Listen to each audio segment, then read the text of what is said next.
And here we go. Tuesday, September 13th, 2022. Ermanni and Edwards with Maz. Woodward Sports Network. Ryan Ermanni, Braylon Edwards. Good afternoon. What's up, my guy? To you, my friend. How you doing, buddy? Real fine today, and you? I'm doing good, man. We were talking before the show started, and I want to ask you and Maz we've seen all these fights go down in these arenas, man, be it basketball, be it football. It doesn't matter. There seems to be a ton of fighting in stadiums and arenas. Like, what is the cause of this? Do you see the Twitter fights at the Lions game this weekend, Oh, Tom my God. Mazwey? They fight each other. What is wrong with you people? It's like, they're like, you can at least be fighting the Philadelphia Eagle fans. There wasn't. You know what they're doing? They're laughing at us. That's what they're You know doing. who it is? It's the Kool-Aid drinkers versus the same old Lions fans. It was like, yo, but they scored 38 points, but they also gave up 38. Same old Lions. I got an inkling on what it could and may be right in mind. Obviously, alcohol is always going on outside the drink. We know that part. But now, all of a sudden, cannabis is smoked so freely, so allowed, and so legalized everywhere. Everybody that was closet smokers, they're now smoking out and about in abundance. I'm telling you, you mix that with drinking, and now arenas allow you to drink till the end of the third quarter. You mix 7 hours of tailgating with a loss, and you get this. And everybody's so angry out there. You know what I mean? Well, you're angry driving on the road. You're angry online. You're angry at football games and stadiums. Why is everybody so damn mad? You know, I mean, you're at a Sunday game. There was this madman in the middle there. I don't know if he was wearing a number 4 jersey or not. Total friggin' madman out there just throwing haymakers, dotting people in between the eyes. I mean, my goodness. I hope they catch that guy. I hope he goes to jail. That was crazy, man. It was crazy. It's just sad to see, too, man. Just on the heels of, obviously it's bad to see all over the place, but especially when it's your city. On the heels of Hard Knocks, on the heels of, what we're trying to build here and what the city has been represented outside the place. And then you see this, like, same old Detroit. Tom, we have not officially said hello to you yet, so hello to you and good afternoon. You represent the third place Minnesota Twins. Yeah, they're making a run here. I want the Guardians to win that division. Do you really? I do. And I want one of their, either theirs or the Tampa Bay Rays, I want one of their assistant general managers to come on over and pilot our Tigers, who we will talk about a little bit later, who was shut out for the very last thing we'll say in the show. The 21st time last night, back-to-back shutouts. But tonight, you got Hunter Brown going, the kid from Lakeview High School in St. Clair Shores, pitching for the Astros against his hometown Tigers. I'm going. That's real special. And to be on the same staff as Justin Verlander, probably pretty cool for the young man, too. Oh, man, it's got to be pretty cool. The only thing that would be better is to pitch to a guy that he said was his childhood hero, and that's Miguel Cabrera. Miguel Cabrera out today, so he won't get that opportunity. Speaking of the Twins, man, did you see that stat on the record between the Twins and the Yankees in the last, 10 years or so? It's mass destruction. It's 143 to 39. That's just insane. It's unreal. But they're still a thorn in the Yankee side. The Yankees have to really play hard to beat them, and they usually do. Yeah.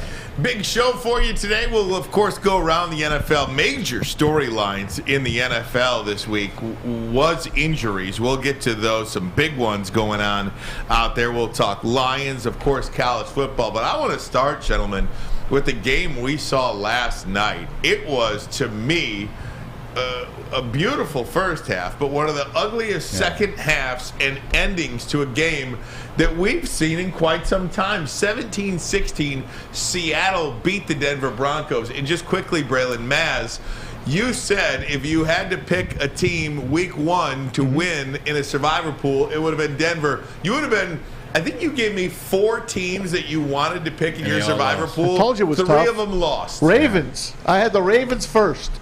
When the pool started weeks ago, I put in Ravens, so I won't forget. Because if you forget a pick, you're out. So I wait till 3 days before the game. I put in the Titans. I wait till our pregame show on Sunday ended at 12:58. I put in Colts. And I didn't get a win out of any of them. I should have left the damn Ravens. And Braylon and you said, bet the Broncos. I did say bet the Broncos, and you would have been wrong on that. But you know what? As I look at this, I'm not going to be an overreactor on Tuesday after Monday Night Football. I still saw a lot out of that Denver Broncos team. Listen, I've played at CenturyLink. Well, now no longer CenturyLink, but I played their home of the 12th man in Seattle. That place is loud. That place is electric. It's the loudest place in the stadium. Decibel levels. It's been tested. It's been proven. So it's going to be a tough place to play. And you're Russell Wilson. You're coming back. Wasn't a situation like you're a free agent and you made the move to go somewhere else. You asked to leave the team. They know you asked to leave the team. So you saw the boos. You saw the not so warm welcome that he got. In the first half, man, it just looks like they kept stubbing their toe. They moved the ball efficiently down the field, but they couldn't put the ball in the end zone. You look at the defense in the second half. Look, Geno threw a couple passes, had a really good game. Good to see him after the game talking about, hey, they wrote me off, but I didn't write back. I love to see that attitude. But let's face the facts. Once Denver really got settled into it, and once that dinking and dunking to the tight end and letting him run for 40 wasn't working, the defense didn't give up anything in the second half. So if I am the Denver Broncos fans, it's okay. Yeah. It's game one. You'll get it. You're not going to have 2 fumbles in the red zone anymore or on the goal line anymore. And also, Nathaniel Hackett, this isn't the first time that he's taken the ball out of a quarterback's hand. Remember, he was offensive coordinator and took the ball out of Aaron Rodgers' hand in the playoffs a couple years ago. The coach lost that game for him last night, plain and simple, right? He did. He totally did. It was a complete meltdown. And I didn't watch the Manning cast, but I did go back. This morning, I did go back and watch it, and Peyton Manning was ready to he was ready to pull his own head off. Just to set the stage for people who didn't see it and really are a little unsure what we're talking about, the Broncos have it down 17-16. It is 4th and 5, I believe at the 46-yard line, something like that, with 50 seconds to go and 3 timeouts. Yeah. Everybody say take the time out and you go for it on 4th down.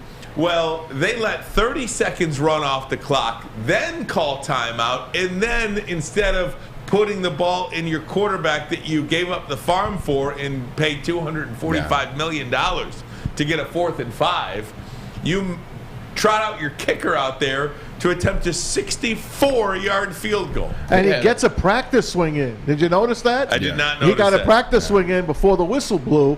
He missed that wide right. And then I'm like, wow, he's going to line this sucker up and wind up beating him. But it was horribly done down the stretch. And you just don't do that to a Russell Wilson-led team. Yeah, it's a horrible down the stretch. You know, it was 1 minute and 7 seconds, so they actually cost themselves 47 seconds or so. Cost themselves that, Ryan. You eloquently said that. Here's the thing. It will get corrected because it's going to be a conversation between Russell Wilson and Nathaniel Hackett. Hey, look, I came here to be – why are you paying me $200 million if you're going to take the ball out of my hands? Well, Russell, on the other side, I would like to see you manage the clock better. Those two things are fixable. Their defense was pretty good. The good saving grace for the Denver Broncos, 1, there's 17 games now. 2, this wasn't a conference loss. So they'll be okay. But guess what? Damn good win by the Seattle Seahawks. I never heard a better crowd in my life. And I just finished telling you about Ford Field. They booed him. This place, it was from the beginning of the game. We're right on top of it. They won that game. That was their Super Bowl Seahawks. for them. They did. Of course. They won that game for the Seahawks. And I congratulate Pete Carroll and the Hawks winning that game. And I love those uniforms. I'm not tired of those uniforms still. The good thing, man, I'm telling you, like I played there, you can't hear. You be on offense, Ryan, and you can't hear plays. I can only imagine the electricity. I tweeted after the first touchdown in the game. As soon as they went down there, they drove. Geno, they drove, and I said, this game might be over. Because playing there, it's tough. Now you have the crowd in the game. Now the crowd's with you. Now you got a touchdown on the board. I knew that decibel level was going to be well. Denver Broncos still should have won the game. They shot themselves in the foot.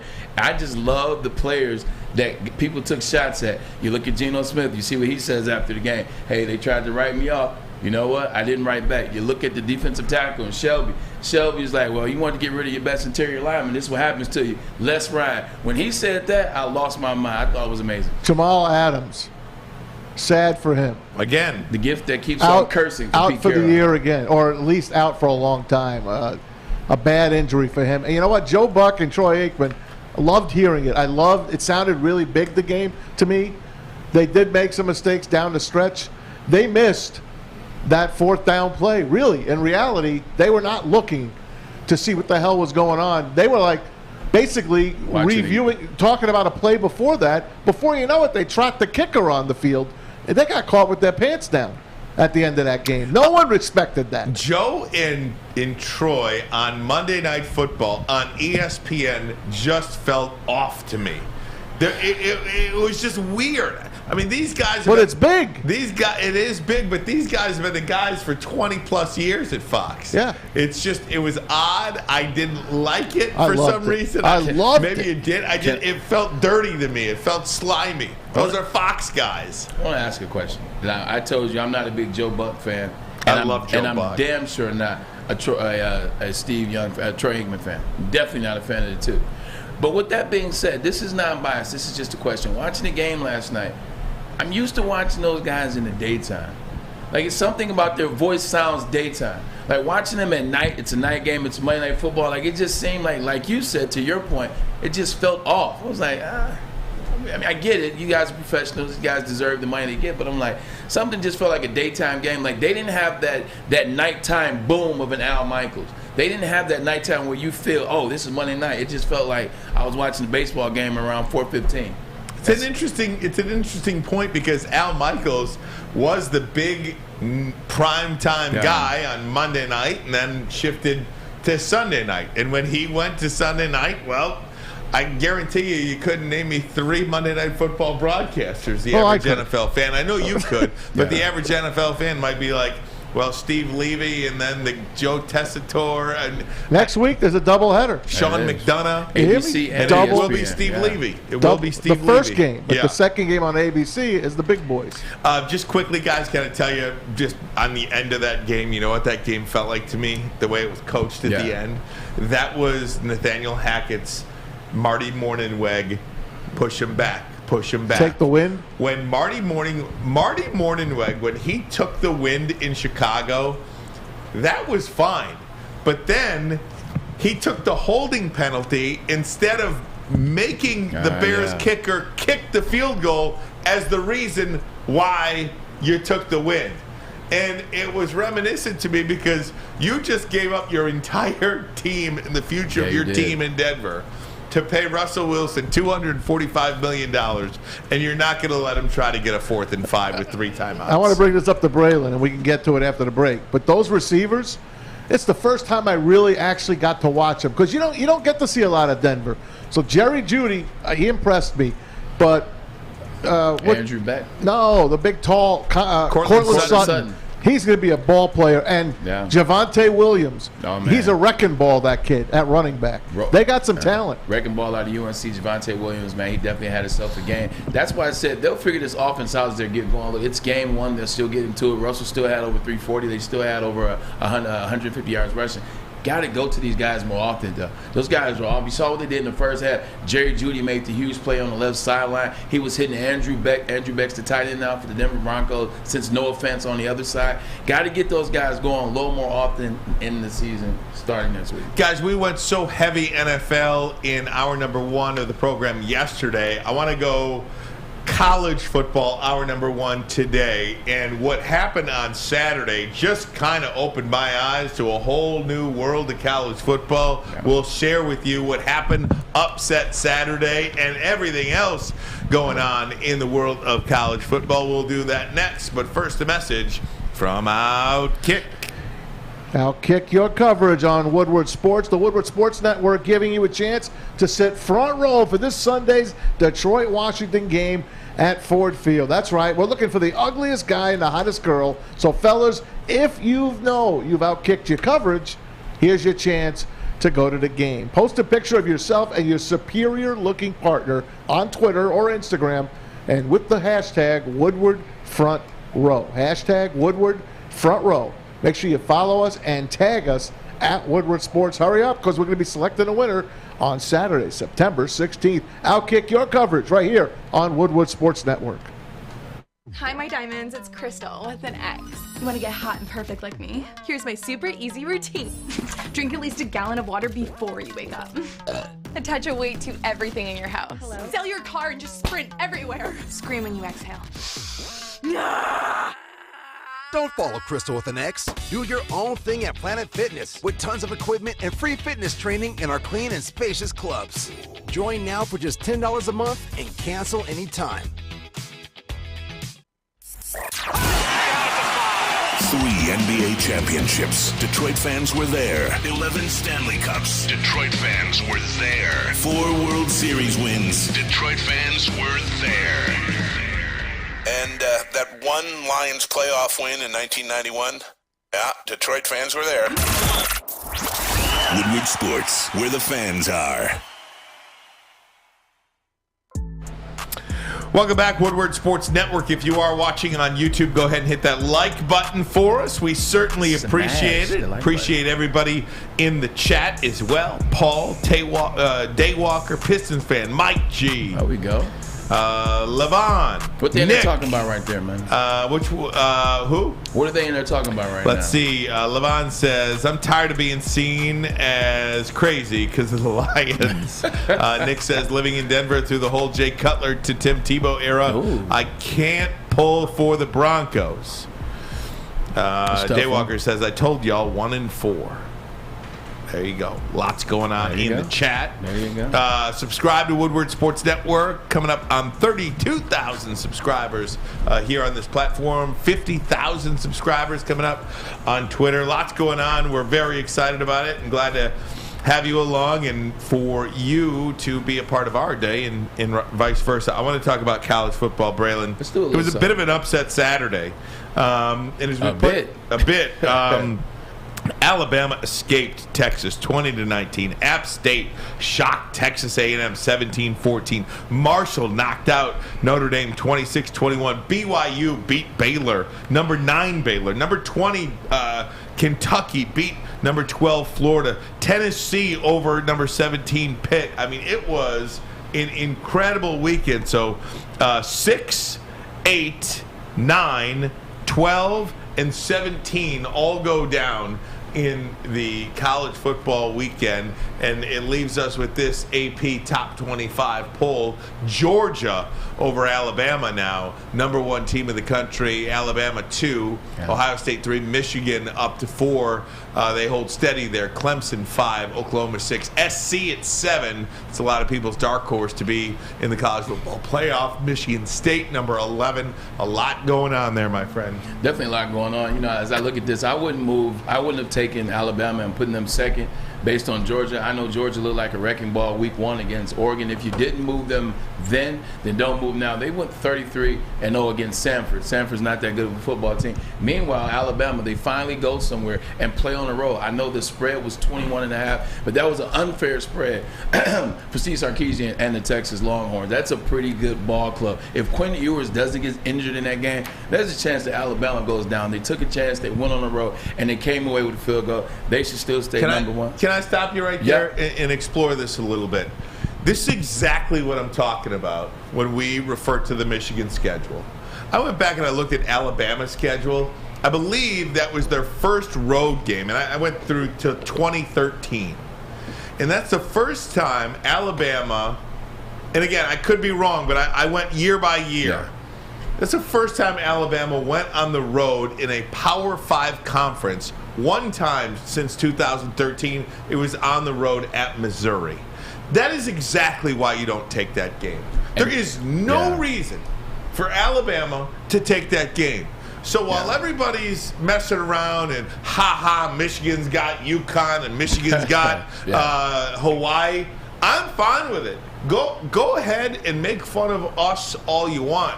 I am totally fine with Michigan in this cupcake schedule because when you go on the road, you never know what you're going to get. I'm not taking those chances. Not when it's a 4-team playoff. I'm just not doing it. Yeah, 100%. 100%. It's like life is like a box of chocolates. So is the road in college football. But I agree, man. I don't think they should have taken a step down. You know, moving forward. Kentucky and Stoops, the program that Stoops has built there in Kentucky, they've been a competitive team now for a couple years moving forward, so it shouldn't be seen as a surprise. Kentucky has a lot of recruits, and they've been doing better, getting better year after year. But all these other ones, man, it has been upset Saturday, and you didn't even get to what was all the Big Ten upsets. Man, Washington State beats Wisconsin. Iowa loses yet again, and oh, by the way. Yeah, we'll get to the Big Ten in just a little bit. Yeah. But this, Maz, you got a thought on that? I do. It bores me, man. I don't want to see blowouts. I wanted to see Alabama, Texas. As a sports fan, why do you want mediocrity? No, Yes. Don't mistake what I'm saying. Why do you want to be a wuss and go to the Final Four as a wuss? I want to see it too, but Alabama does that every year. I don't think it's right. I don't think anyone should be playing these teams that you pay $1.5 million to. But look what happened. But you look play what the Sun Belt did. The Sun Belt made $4.1 million this past weekend. 3-0, right? And they went 3-0. Yeah. You know what? I like that. That's March Madness stuff. That's what I want. Yeah, I just don't want to see the cupcakes every freaking week. I don't. It's March Madness, but here it is September, like Maz. I mean, as you look at this schedule, once you get into conference play is going to elevate the level of the games. And once you get into conference play, usually in the Big Ten, you have your Penn State whiteouts against Michigan. You have Michigan State, you have Michigan State, Ohio State, Michigan, and various forms of that. It gets incredible. Then you have the Big Ten championship. So I like, and then the SEC, obviously same thing. They've been beating up on each other for years. So I don't mind it necessarily. Look, until they go to this 12-team playoff, which they're going to now, then you'll get the type of level of games that you want to see, man. Then you'll get your opening games with Michigan and Alabama or whatever game you dream to watch. You'll get that in the 12-team playoff in 2 years. But for now, the way it is, you lose more than one game. It's just like the BCS when I was in college. You're out of it. So if you got to protect your wins and losses by having it a certain way slated early, hey, you know what? Who am I to change it? And as don't mistake what I'm saying. As a college football fan, I was glued to that Alabama-Texas game. I wanted to see that game. But when you see Alabama nearly losing to an unranked Texas team on the road, which basically that was their Super Bowl, the biggest game that was played there in probably over a decade, I just don't need that in my life. It's like when Duke says to Apollo, I don't want to mess with him. He's a southpaw. We don't need that kind of man in our life. What does he say? It was Rocky too. Yeah, it was Rocky you got it. We don't need him. And he said, I saw you beat that man like I never saw no man get beat in my life, and the man kept coming after you. We don't need that kind of man in our life. Yeah, Nicely done. And if I'm in Alabama, if I'm a Michigan, if I'm a Georgia, if I'm in Ohio State, I don't need that kind of team in our life. I really don't, because the rules are the rules. The parameters are set. If you have one loss, you don't get another one. Can't remember a time a two-loss team won the national championship. Not to mention, when you're on that type of level, Ryan and Mike, like when you are at Alabama, you're going to be number one in your conference, especially if you go undefeated. No one's going to look. This ain't like the BCS where you're like, oh, well, they beat them, so we're going to bump them up and put them here. Nobody cares about it anyway. You win your conference with one loss, you're going to be in the playoff. So it's no need to play and teeter with that 1 to 2 loss ratio. No doubt about it. Yeah. So we don't need that man in our life. That's funny. You're right. He did say that. We don't need that kind of man in our life. But you know what happens is just like what happened with Apollo Creed. It's the arrogance. The people on the outside have been chirping and saying, you lost that fight. The people saying, you got to really beat him. That man beat you. Same with Nick Saban. You guys playing all these bums and blah, blah, blah. So now in his mind, he gets the arrogance. He's like, no, we got to go on the road and show them who we are. Who you are is a guy that's won 6 national championships at Alabama. Stop listening to these people on the outside. And right, what was the conversation about when it was announced that USC and UCLA are coming to the Big Ten? Oh, finally, we'll get these teams to come to a Big Ten. Instead of Michigan State going out to Washington this week. Maybe Washington going to have to come to East Lansing in November and have to play us. You don't get that game otherwise. The same happened, like my freshman year, we go out to Washington. We play against Marcus Tuiasosopo. There's a name from the past. And Reggie Williams, rookie year, freshman year. They beat us. They beat us on the road. We're not making excuses. It's tough going out there 3 time zones over, especially if you're going out there the day before. What happened the following year? They came out here. They didn't look as good. We got the win in the end. Got to bring them out here. It's a whole different ball club. Can't wait to see that happen. Jake Wegner says LSU in 2007 was the last 2-loss national champion, I believe. So I'll take your word for it. That's one team in 15 years. If you're going to go through, Ohio State, I think. If you're going to go through what many people believe is a pretty difficult, even if you got to play 3 or 4 games per season, you can afford to lose one of those. But you can't afford to lose one of those games if you lose in your non-conference schedule. So as long as this is the game that's being played, I'm not playing these guys. I'm sorry. As a fan, it sucks, but I understand it for sure. All right, though. Enjoy your paying out your ass to watch Western Michigan and Colorado State. I watch the games on television. I know. I'm just talking about the people that actually go to the games. Yeah, I'll go to 1 or 2 a year. And congrats on getting the announcers you get once in a while on those games. That is hilarious. Wow, somebody bought out the AK-47. MSU and Akron, you know what they were on? What? ESPN Plus. Who the hell wants to see Akron? What's Michigan UConn on this week? I don't know. Probably nothing any good. Spike. It's on ABC. Is it on the Outdoor channel? No, it's on ABC. History Channel. ABC. The big dog. It comes on right after Duck ABC. Dynasty on History Channel. Not on Plus. Who's Not on got the it? Deuce. The Deuce. Who's got the game? The Deuce. The Deuce. Oh my The toilet. gosh. All right. Keep playing garbage. Guys, Michigan and UConn, Michigan State and Washington. We'll talk about those next. Plus, Braylon had alluded to it. A miserable weekend for the Big Ten. Overreaching thoughts on that. We'll get to it next. But first, a message from SMA. The Sports Marketing Agency helps spread awareness about mental health and substance use disorder. At the end of the day, we're just here to have the conversation. They do an amazing job. And when I say they, I'm talking about Sean Jordan, CEO of Sports Marketing Agency. They do an amazing job having the conversation, getting you the content available, putting it up on this website, thesportsma.com. It is okay to not be okay, but we give you understanding and reason why certain things may be going on. If you or anyone you know might be struggling, go to thesportsma.com. Get all the answers you may need. You're an ugly guy, and that's okay because you've outkicked your coverage with your significant other. Well, that's good news for you. Their hotness and your notness could get you front row tickets. The Woodward Sports Network is giving you a chance to sit front row for the Detroit versus Washington football game. That's right. We're looking for the ugliest guy and the hottest girl. So fellas, come on. If you know you've outkicked your coverage, here's your chance. Post a pic of you and your superior-looking partner on Twitter or Instagram with hashtag Woodward Front Row. Follow us and tag @Woodward Sports. Hurry because we'll be selecting a winner September 16th. We can't wait to see you. Well, her. From the network that always outkicks the competition. Woodward Sports.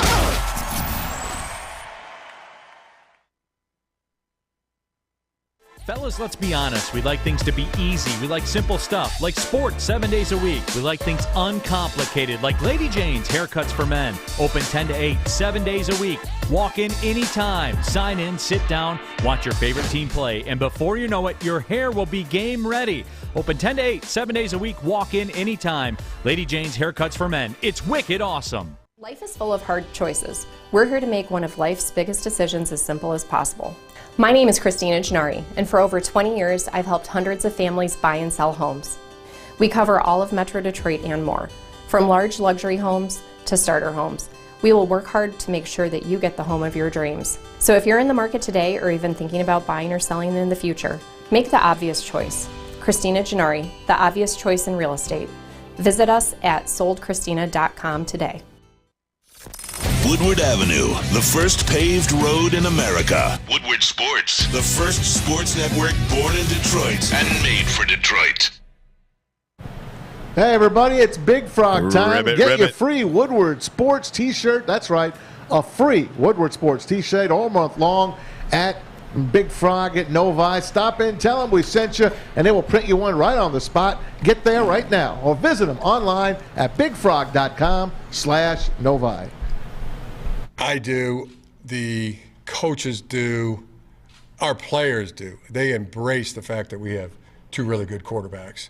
You'd love for your fan base to be able to do that. I don't expect you to do that, but or if you do or don't, it's irrelevant. The main thing is it's a big edge for our team to have two really good quarterbacks, and we as a team embrace that. Yeah, so Jim Harbaugh yesterday at his Monday news conference talking about the two quarterback situation. I don't know if there's anything left to be said about it. J.J. McCarthy is the quarterback, and on you go. I like to put it in this terms. I do believe, and we'll talk about the Big Ten schedule, and if you want to right now, we can as well. But when you look at Michigan's schedule in the Big Ten Conference, man, Bray, there's no reason why this team can't go 12-0 with J.J. McCarthy at quarterback. There's just no reason. Now, whether they do or not, it remains to be seen. But there's no reason why they can't. Exactly. No, that should be the expectation. Yeah, you're 100% correct. Last year I said Michigan was going to go 10-2. They went 11-1. This year I said they're going to go 12-0, and the reason why is I look back to last year. I wanted J.J. McCarthy to be the guy that played against Georgia. I thought that they would have had a better opportunity. Now, whether I was right or wrong, it doesn't matter. But I've been waiting since then to see J.J. in as the quarterback because you talk so much about him, so I had to pay attention a little more. You look at this schedule. Going into the season, I knew that this was going to be a very iffy Big Ten. I didn't know it was going to be this bad so early, but I knew that I didn't like Sean Clifford at Penn State. I knew that Iowa didn't have anything. I knew that Michigan State was going to struggle with the loss of K9. I knew that Ohio State's new identity with Ryan Day isn't as physical up front on both sides of the ball that it used to be. Northwestern was going to struggle. Purdue is going to be, what do you get out of that? And obviously Nebraska, so glad they got rid of Scott Frost. So now that I've watched all of that, and now that I see that Jim Harbaugh, kudos to him making a decision, pulling the trigger. Now we got JJ. There's nothing else to talk about Cade unless it's him eventually saying he's entering the transfer portal, which I hope he doesn't. But with that being said, Michigan has a chance to go 12-0 with JJ because everything is on the fritz in the NCAA as it relates to the Big Ten. You know, I'm not a big NIL guy. I really don't care in season how much money these guys are making. But do you see what J.J. McCarthy's doing with Valiant? 100% of J.J.'s royalties from jersey sales and jersey T-shirts will go to the offensive line. 100% of the proceeds from the items on the lower half of the graphic there will go to JJ for the Kids Foundation. How much money is he getting from everything else to where he could just forego all this cash and give it elsewhere to charity and then to the offensive line? That dude is making a crap ton of money. Here's a better question. How much, where does JJ stock come from? Like, because I thought there was a lot of guys at the University of Michigan when I was there whose parents, they were well off. Like, they didn't need money. So I wonder the situation with his family. I think they're just regular. That's what I'm asking. Yeah, they're just regular run-of-the-mill middle-class people. Got you, understood. Because it was like, all right, man, maybe he's just doing this. Maybe he's trying to stay away from needing all the extra flash. I do not believe he is a very well-off or well-to-do or comes from generations of wealth kind of guy. I think it's middle class, upper middle class, very. Yeah. All right, good. Just wanted to have the conversation. The good thing about this man is he learned from Cade making that decision. Cade was like, hey, I'm giving these guys new golf clubs. Well, JJ said, I'll take it one step further. I'll give them all the money that I make off this. I like this. Those are the guys that are going to protect you. Last year, they were number one offensive line in the country. They add another weapon this year in the center of Batimi. So it's going to be good to see those guys block for JJ. He's already set the tone. Those guys are going to rock and roll for the next couple of years. Just a side note on the whole Cade thing. As a captain that was voted on by his team and a guy that took him to the Final Four last year, I feel terrible for him.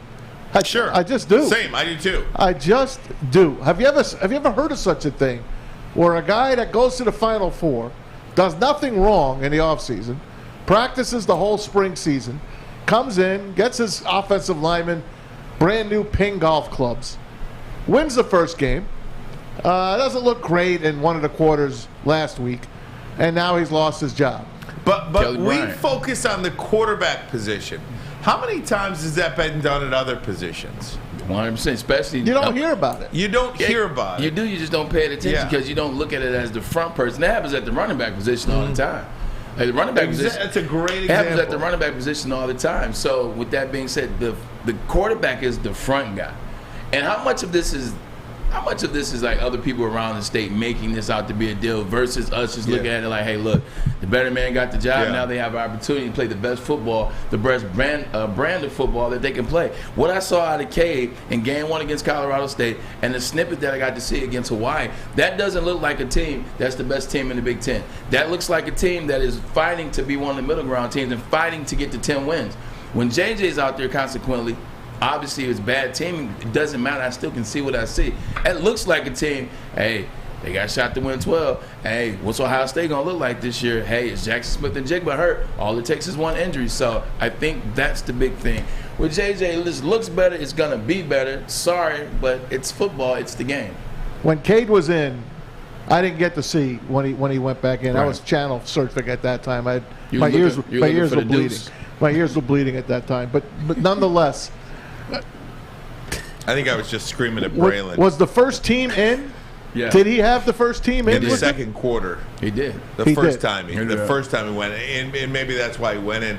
I will say this, and people are going to hate this. Yeah. You're going to hate this. Maybe even Michigan fans will hate this, but I don't care. I really believe this, and I went back and looked. I fully believe in my heart and soul that J.J. McCarthy is going to be the greatest Michigan quarterback ever to go to the University of Michigan in the history of the program. If you go back and look at Michigan quarterbacks, Chad Henne, numbers-wise, but Chad Henne was 0 for 8. 0 for 4 against Ohio State, 0 for 4 in the bowl games, 0 for 8. I don't think that makes you the best. Elvis Gerbach had a great career at Michigan and a great career in the NFL. I consider Elvis Gerbach one of the greats. Tom Brady, obviously. John Navarre. The best quarterback ever to play the game in the NFL, and he was really, really good at Michigan. But I'm talking about at Michigan, J.J. McCarthy, to me, could be, and I expect him to be, the best quarterback ever to play at the University of Michigan. There's nothing wrong with saying that. Like if you look at the door being left open by the University of Michigan quarterbacks, like you look at Jim Harbaugh's season, his senior year, where he had 2,600, 20 touchdowns or 12 touchdowns, and he finished fourth in the Heisman. You look at it's just a different game too. Oh, right? 100%. Yeah. That's why I'm not dissing. Like you look at Elvis, you look at Todd Collins, you go back and look at all that. Nobody did something that was unattainable. Nobody did something where you're like scratching your head. Like you can name quarterbacks from Florida or Georgia or Alabama or Oklahoma or Miami back in the day. You can name quarterbacks for those guys' programs where, hey man, if you want to be the best, there's some treading that you got to do. Michigan, it's like, what do you really have to do to be the best in terms of stats? John Navarre's number one, or Chad Henne's number one, 76 touchdowns. Navarre's 74. We only have one quarterback ever in the history of the program, 1887. Only one quarterback to throw for over 3,000 yards, and that's John Navarre in 2003. There's so many attainable. We don't even have a quarterback that's thrown for 25 touchdowns in the season. The most is 24, be it Chad Henne. So to your point, there's nothing wrong with saying that because facts and history support that. And I got a couple more comments on this, if we could. We'll get to the Michigan State Spartans, Big Ten football, Lions, NFL, injuries. But first, a message from the Folding Warehouse. All right, couple of ways to play this great game down in Hamtramck. Chris Hutt, the inventor of football and bowling, called Folding. 2 ways to play, $12, unlimited open play, or a private lane reservation for 2 hours, $120, but 10 or 12 people can fit on a lane, so less than $10 per person. Any drink you want, they have multiple full bars, and of course they've got over 100 beers to offer, and the $2 mystery beer machine. Give it a roll and bring your own food in, or even have it delivered. Plenty of place to spread on out. Have a picnic, they don't mind. Give them a try. Get your fold on right now. foldingwarehouse.com. It's a great day to get some Centron in your life. Okay. There it is. Centron, here we go. Gotta grab the cranberry. Oh wait, it's 2 for 4. Gotta double up with the classic as well. Centron World, baby. Centron, available at select Kroger's, and if you wanna know how, go to @CentronWorld.com. You get dope like me. You know what? Why wait?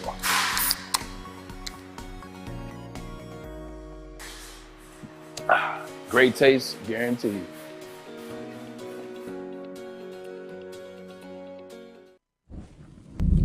For a limited time only, all new burgers and loaded fries at Big Boy. It's not a Slim Jim, it's the Big Jim. The chili cheese is such a tease. Guess what else is new? The bacon blue.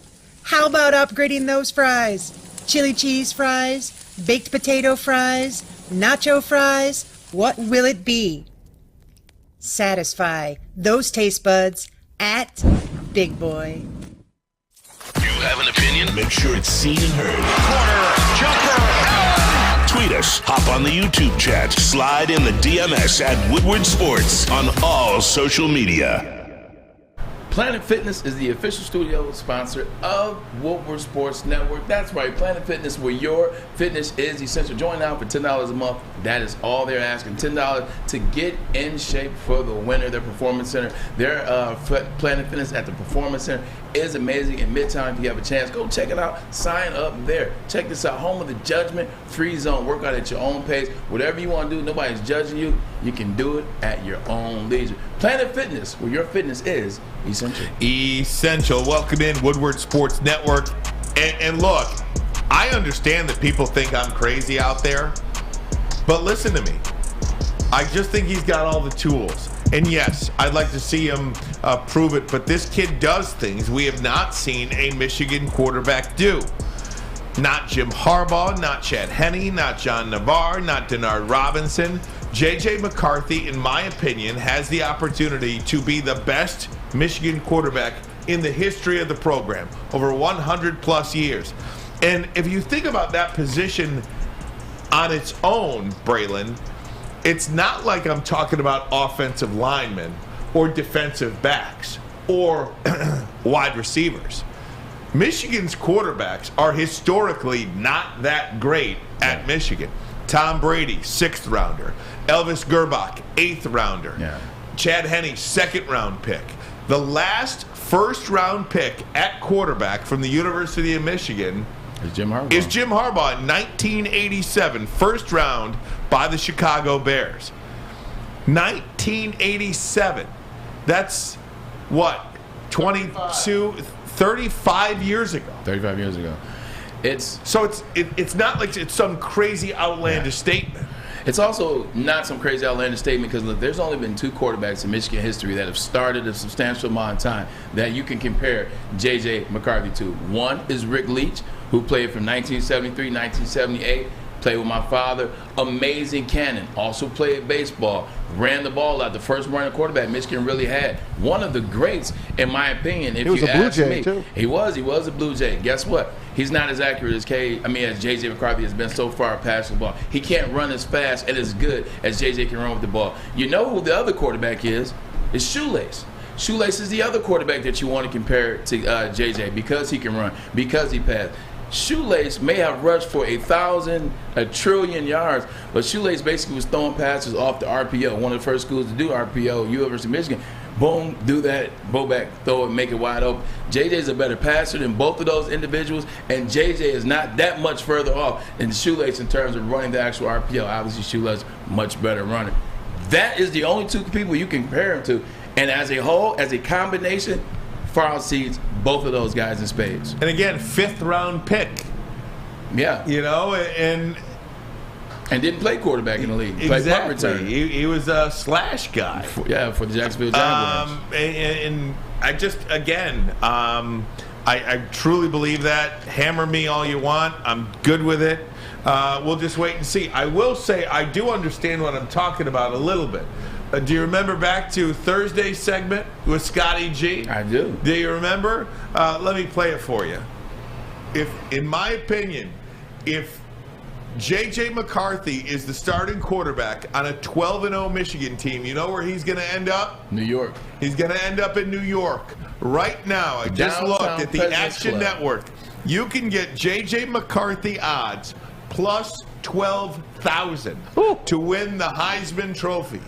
I'm just telling you. 120 to 1. 120 to 1. That's not bad. It is not a bad flyer to take. I said I was if you done. think that he's going to account for 4, 5, 6 touchdowns against Hawaii, never relinquish this job, and lead Michigan to a 12-0 season. Because again, a 12-0 Michigan team, the quarterback is going to be in the Heisman race.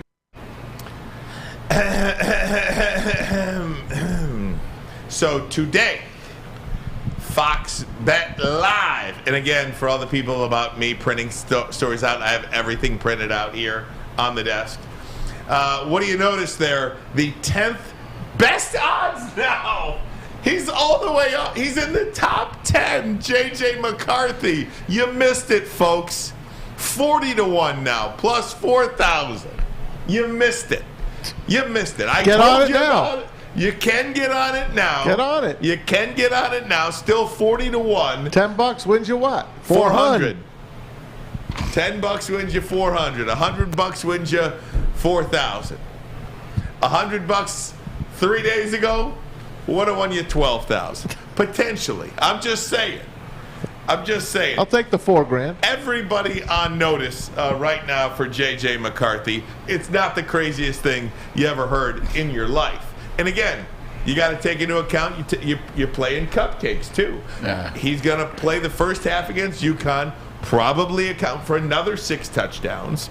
6-7 drives, 6-7 touchdowns against UConn. 100%, man. It has nothing to do with playing cupcakes. Look at the guys that win Heisman trophies. I mean, I can go back to Derrick Henry's year where he rushed for 2,200 yards. I can look at some of those first 4 or 5 games when he was rushing for 240 against Bethune-Cookman and schools like that. It happens. It comes with the territory. Listen, nobody's saying J.J. McCarthy is going to win. Nobody's saying that J.J. McCarthy is going to be the best quarterback in Michigan history. We're saying he has an opportunity to be the best quarterback in Michigan history because of all the skill set. If you look at all of it, you add all of it up, it adds up to a quarterback, if things go right, well, he can be the best quarterback in history. As it relates to the Heisman, same thing. If things go right this season, just like Ryan and Monty said last year, if things go right, I believe Aiden Hutchinson has a chance to be in the Downtown Athletic Club of New York. And oh, by the way, he finished second. Same thing with JJ this year. If things go right, if things go 12-0, like we said, even 11-1, and they play a certain brand of football, the brand they played last year, who says JJ can't make it? You should have bet on him last week. 100 would have got you a lot. And again, just with this Heisman, this is the last thing I'll say about it. C.J. Stroud really not doing a ton at Ohio State. Caleb Williams could be another guy. Stetson Bennett. That's my front runner right now. Potentially, right? I mean, we'll see what happens there. Will Anderson. I thought Will Anderson, I didn't even realize he was on the field except one play against Texas. 1 second, 2 games. Exactly. Hendon Hooker, my guy. Bijan Robinson, running backs historically don't do so well, as we know with Kenneth Walker. If Kenneth Walker wasn't involved last year, I don't know about Bijan Robinson. By the way, Kenneth Walker, did you see he will be available this week? I was expecting, hoping to see him play last night. He was not on the field because of an injury. But nonetheless, J.J. McCarthy, my pick, my guy, 12-0 Michigan, baby. Best quarterback in the history of the Michigan Wolverines. Potentially. If they let him play a whole game, maybe. Yeah, right. That's part of it. Guys, we're going to take a break. Michigan State and Washington. Yes, sir. What do you think of the Spartans and their 52-0 win over Akron? Did that tell you anything? We'll get to that. Big Ten, not so good. All of that next. But first, a message from Les Stanford Chevrolet Cadillac. I'm wearing the shirt today representing. It is no secret that new cars are hard to come by. They are available at Les Stanford. Got to make a plan, though. Allocation coming in for lease or purchase of new vehicles. Les Stanford also has over 300 pre-owned cars on their lot. All makes, all models, all years. Some with less than 500 miles on them, so they're like new. Head on in. Michigan Avenue in the great city of Dearborn. LesStanford.com. LesStanford.com. Find new roads. Find them. At work and at home, we're there with smarter security solutions. Featuring complete automation with customized alerts and more. For over 90 years, we've been the company that's been counted on to protect what matters most, all with personalized service and care. Right now, for a limited time, receive a free video device plus free installation with a new home system. Guardian Alarm. We protect Michigan. Hey, it's Scott from the Bet Show. Hey, coming off a hot Monday night, we had the under. We also had the Seahawks over there at 4:30 at the Woodward Bets YouTube page. You guys got to make sure you come over and check us out. You also got to get over to that app store and download oddstrader.com. It's got live scoring, play-by-play updates, and the best place to check all the odds at the sports books right in the palm of your hand. But hey, we got to get to some fun coupons. Let's stay hot. Back to baseball. Listen, we're going to go with the Tigers and Astros under. Both teams are number 1 and number 2 in unders games played. That sounds good to me. oddstrader.com. Woodward Bets. Check it out. We don't like to brag that we are the toughest sports network in Detroit, but we do have a guy named Darren McCarthy on our side.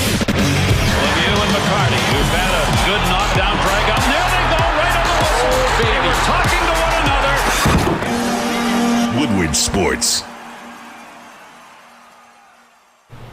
At Alta, uptime matters. Alta Equipment's got everything you need to get the job done. If you have a big project coming up, let Alta Rental. They've got you covered. Call them today, 844-GO-2-ALTA. That's 844-GO, the number 2, and Alta. All right, Braylon, Michigan State, an underdog on the road this week at Washington. Their first test, 52-0 winners against Akron this week. That game was really weird because Akron looked like they were moving the ball. Yeah. And then every time they tried to do something, I mean, it was a fumble, it was a turnover. Got to give Michigan State a lot of credit for forcing those turnovers as well. But now they go on the road at Washington. I want to ask you, Bray, your impression of the Spartans' game against Akron through 2 weeks against relative cupcakes, and now as they go on the road in a nighttime game, 5 p.m. kickoff local time in Washington against the Huskies. I was actually using a green pen today. I don't know why, so let's get that out of here and get back to a blue pen. But they looked better from week 1 to week 2. Obviously, there were some issues on that defensive side. Akron was moving the ball, but they forced the turnovers. They got the ball back, gave the ball to the offense. The offense was able to put some points on the board. Good to see a running game. You know, in the Big Ten, you got to have a running game. It's going to get cold at some point. The weather will get ugly in the fall. Got to have a running back. And it seems like they have 2, Berger and Broussard. That was good. The big thing for me, Ryan, and the offensive line did a better job. Even though it was accurate, it doesn't matter. You can still see, when somebody's getting better. You can see when things look better than they were. Peyton Thorne's just the biggest question mark for me, man. He just doesn't look confident in the position. What I mean by that is, yeah, he's made some touchdowns, he's made some passes, but he just doesn't look like a guy that's taking that next step. And I keep saying that. I saw the next step year 3 in Brian Hoyer, year 3 in Connor Cook, year 3 in Brian Lewerke, year 3, and the list goes on, the quarterbacks that they've had. But for some reason, it just doesn't look like he's taking that step. I feel like if there's any position to pay attention to, keep an eye on moving forward, it's going to be that. And they're going to Washington. Watch out for Michael Penix Jr. Transferred from Indiana. He's now a quarterback at Washington. He was a really good player for Indiana when they had that great run 2 years ago or 3 years ago. 6-2. Yeah. 6-2 towards ACL at the end of that season. So they didn't end up getting. They got rid of him. He transfers to Washington. Washington, loud place, tough place to play. It's across the street essentially from CenturyLink Arena out there in Seattle. Man, Penix 700 yards almost in 2 games, 6 touchdowns, 1 interception. It's going to be interesting. Hey, Spartans are a dog here in this one. 3.5. They like being dogs, right? Spartan dogs. 3.5 points. To me, just looking at it without really getting into depth here on Washington, I got to love Michigan State coming back and winning this game on the road. Mel Tucker, I said we'll have them ready last week, and they did their job. They shut them out. Largest shutout in MSU since 1957. 52-0, man. That's a pretty good dot. I know Akron, you said, got a lot of transfers coming in. They made them look sick. They go to Washington, and they're a 3.5-point underdog. I like Michigan State to win this game. I agree with you, Matt. At the end of the day, they won 52-0. There were times in where it looked like they could have let some doubt in, and they could have gave up some points. They didn't give those points up. They get the turnovers. They solidify. They shore up the offensive line a little bit. Secondary flew around, so that was good to see. It's just, for me, it's just about the quarterback and seeing. They got to get a win on the road. They got to get a big win on the road. I know they beat Miami last year. In Miami proved not to be a good team. They got to get a big win on the road, because if you look at Michigan State under Mel Tucker's team so far, they lose to Ohio State last year in horrible fashion. They lose to Purdue on the road last year, the week after beating Michigan. The first year, they lose to Iowa and they lose to Penn State. So Mel Tucker needs a signature win on the road. This could be a good one. Going way out, 3 time zones over. Going down to Miami is one thing.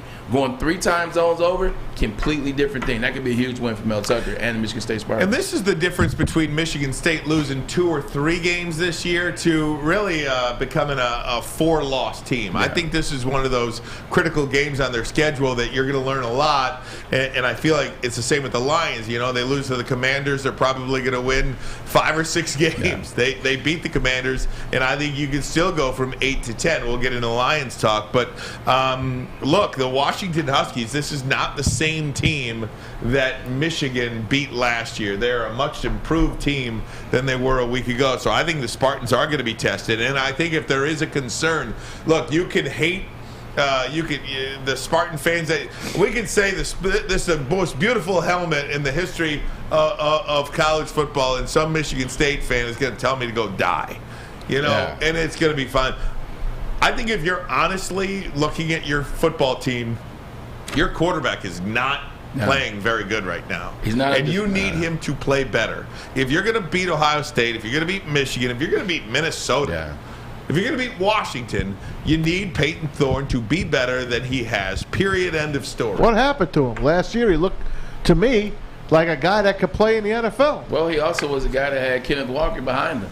It's a lot easier when you got a guy running the ball like that, man. When you're depending on a guy like that, it makes it easier. It makes your play action throws easier. Makes the windows a lot tighter. Guys are coming up. It's a lot of one-on-one coverage. Means you're getting 50-50 balls. That's the other thing that I'm paying attention for Peyton Thorne is, listen, last game he was 18 for 28, 212, no touchdowns, and 2 interceptions. Yeah. It's not like he's not playing with guys that can play. It's not like last year where we were asking Cade McNamara to find wide receivers because Ronnie Bell was hurt. This is a team that's stacked with wide receivers. Like the future that they have for the wide receiver, whether it's Mosley, whether it's Keon Coleman, whether it's Jaden Reed, who's supposed to be the guy coming back, he hasn't even got to touch the ball because Keon Coleman's so good. You got 3 guys, and you got Barker at the tight end, and you got 2 running backs in the backfield in Berger and Broussard. That's the biggest issue for me. You have weapons on the offense. You shouldn't look this lackluster, if you will, for lack of a better word. Jaden Reed banged up too. I mean, we'll see what happens with the Spartans. Bray, I want to get to overriding theme of the Big Ten. Does this conference suck, or are we just? I mean, is this a really bad Big Ten this year? I mean, Washington State beats Wisconsin on the road. Duke beats Northwestern. You called that last week. Yep. Iowa State beats Iowa.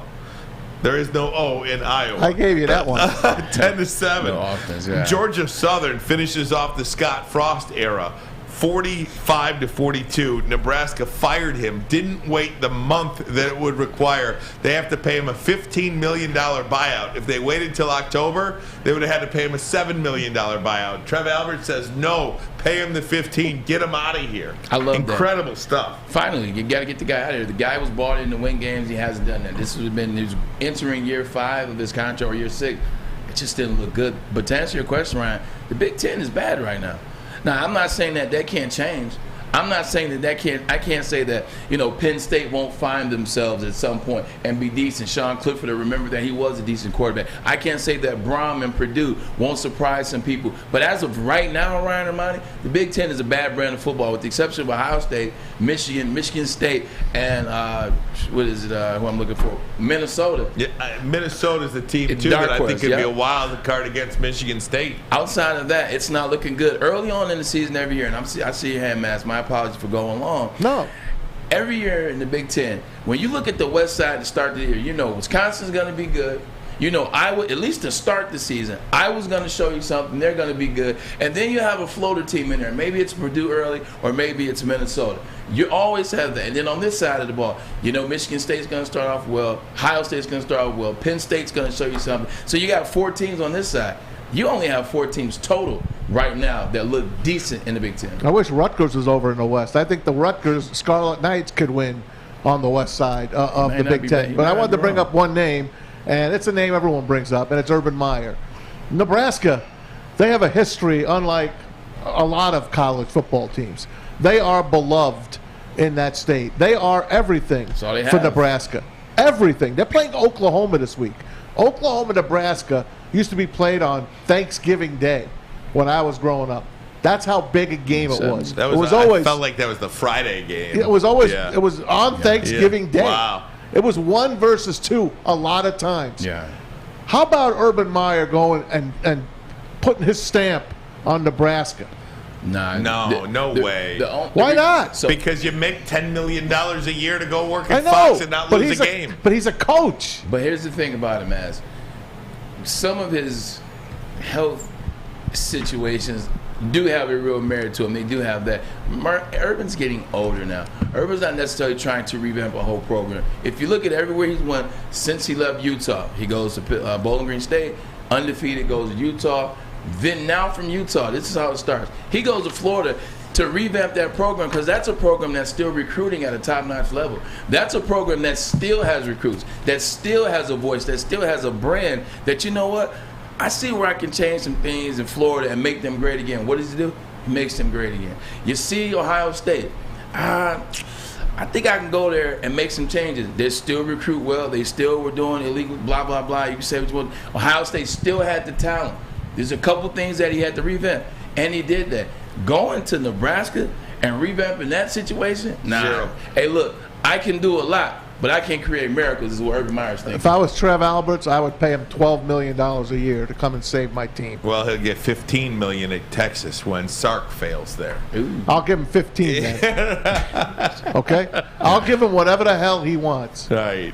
That's all. It's not out the realm of possibility, realistically, because guys like Urban, Brian, this has been my experience with it, guys that failed at the last, like kind of like the last deal, like they don't want that to be the last how they remember. Like he's looking around, like right now you think of Urban Meyer.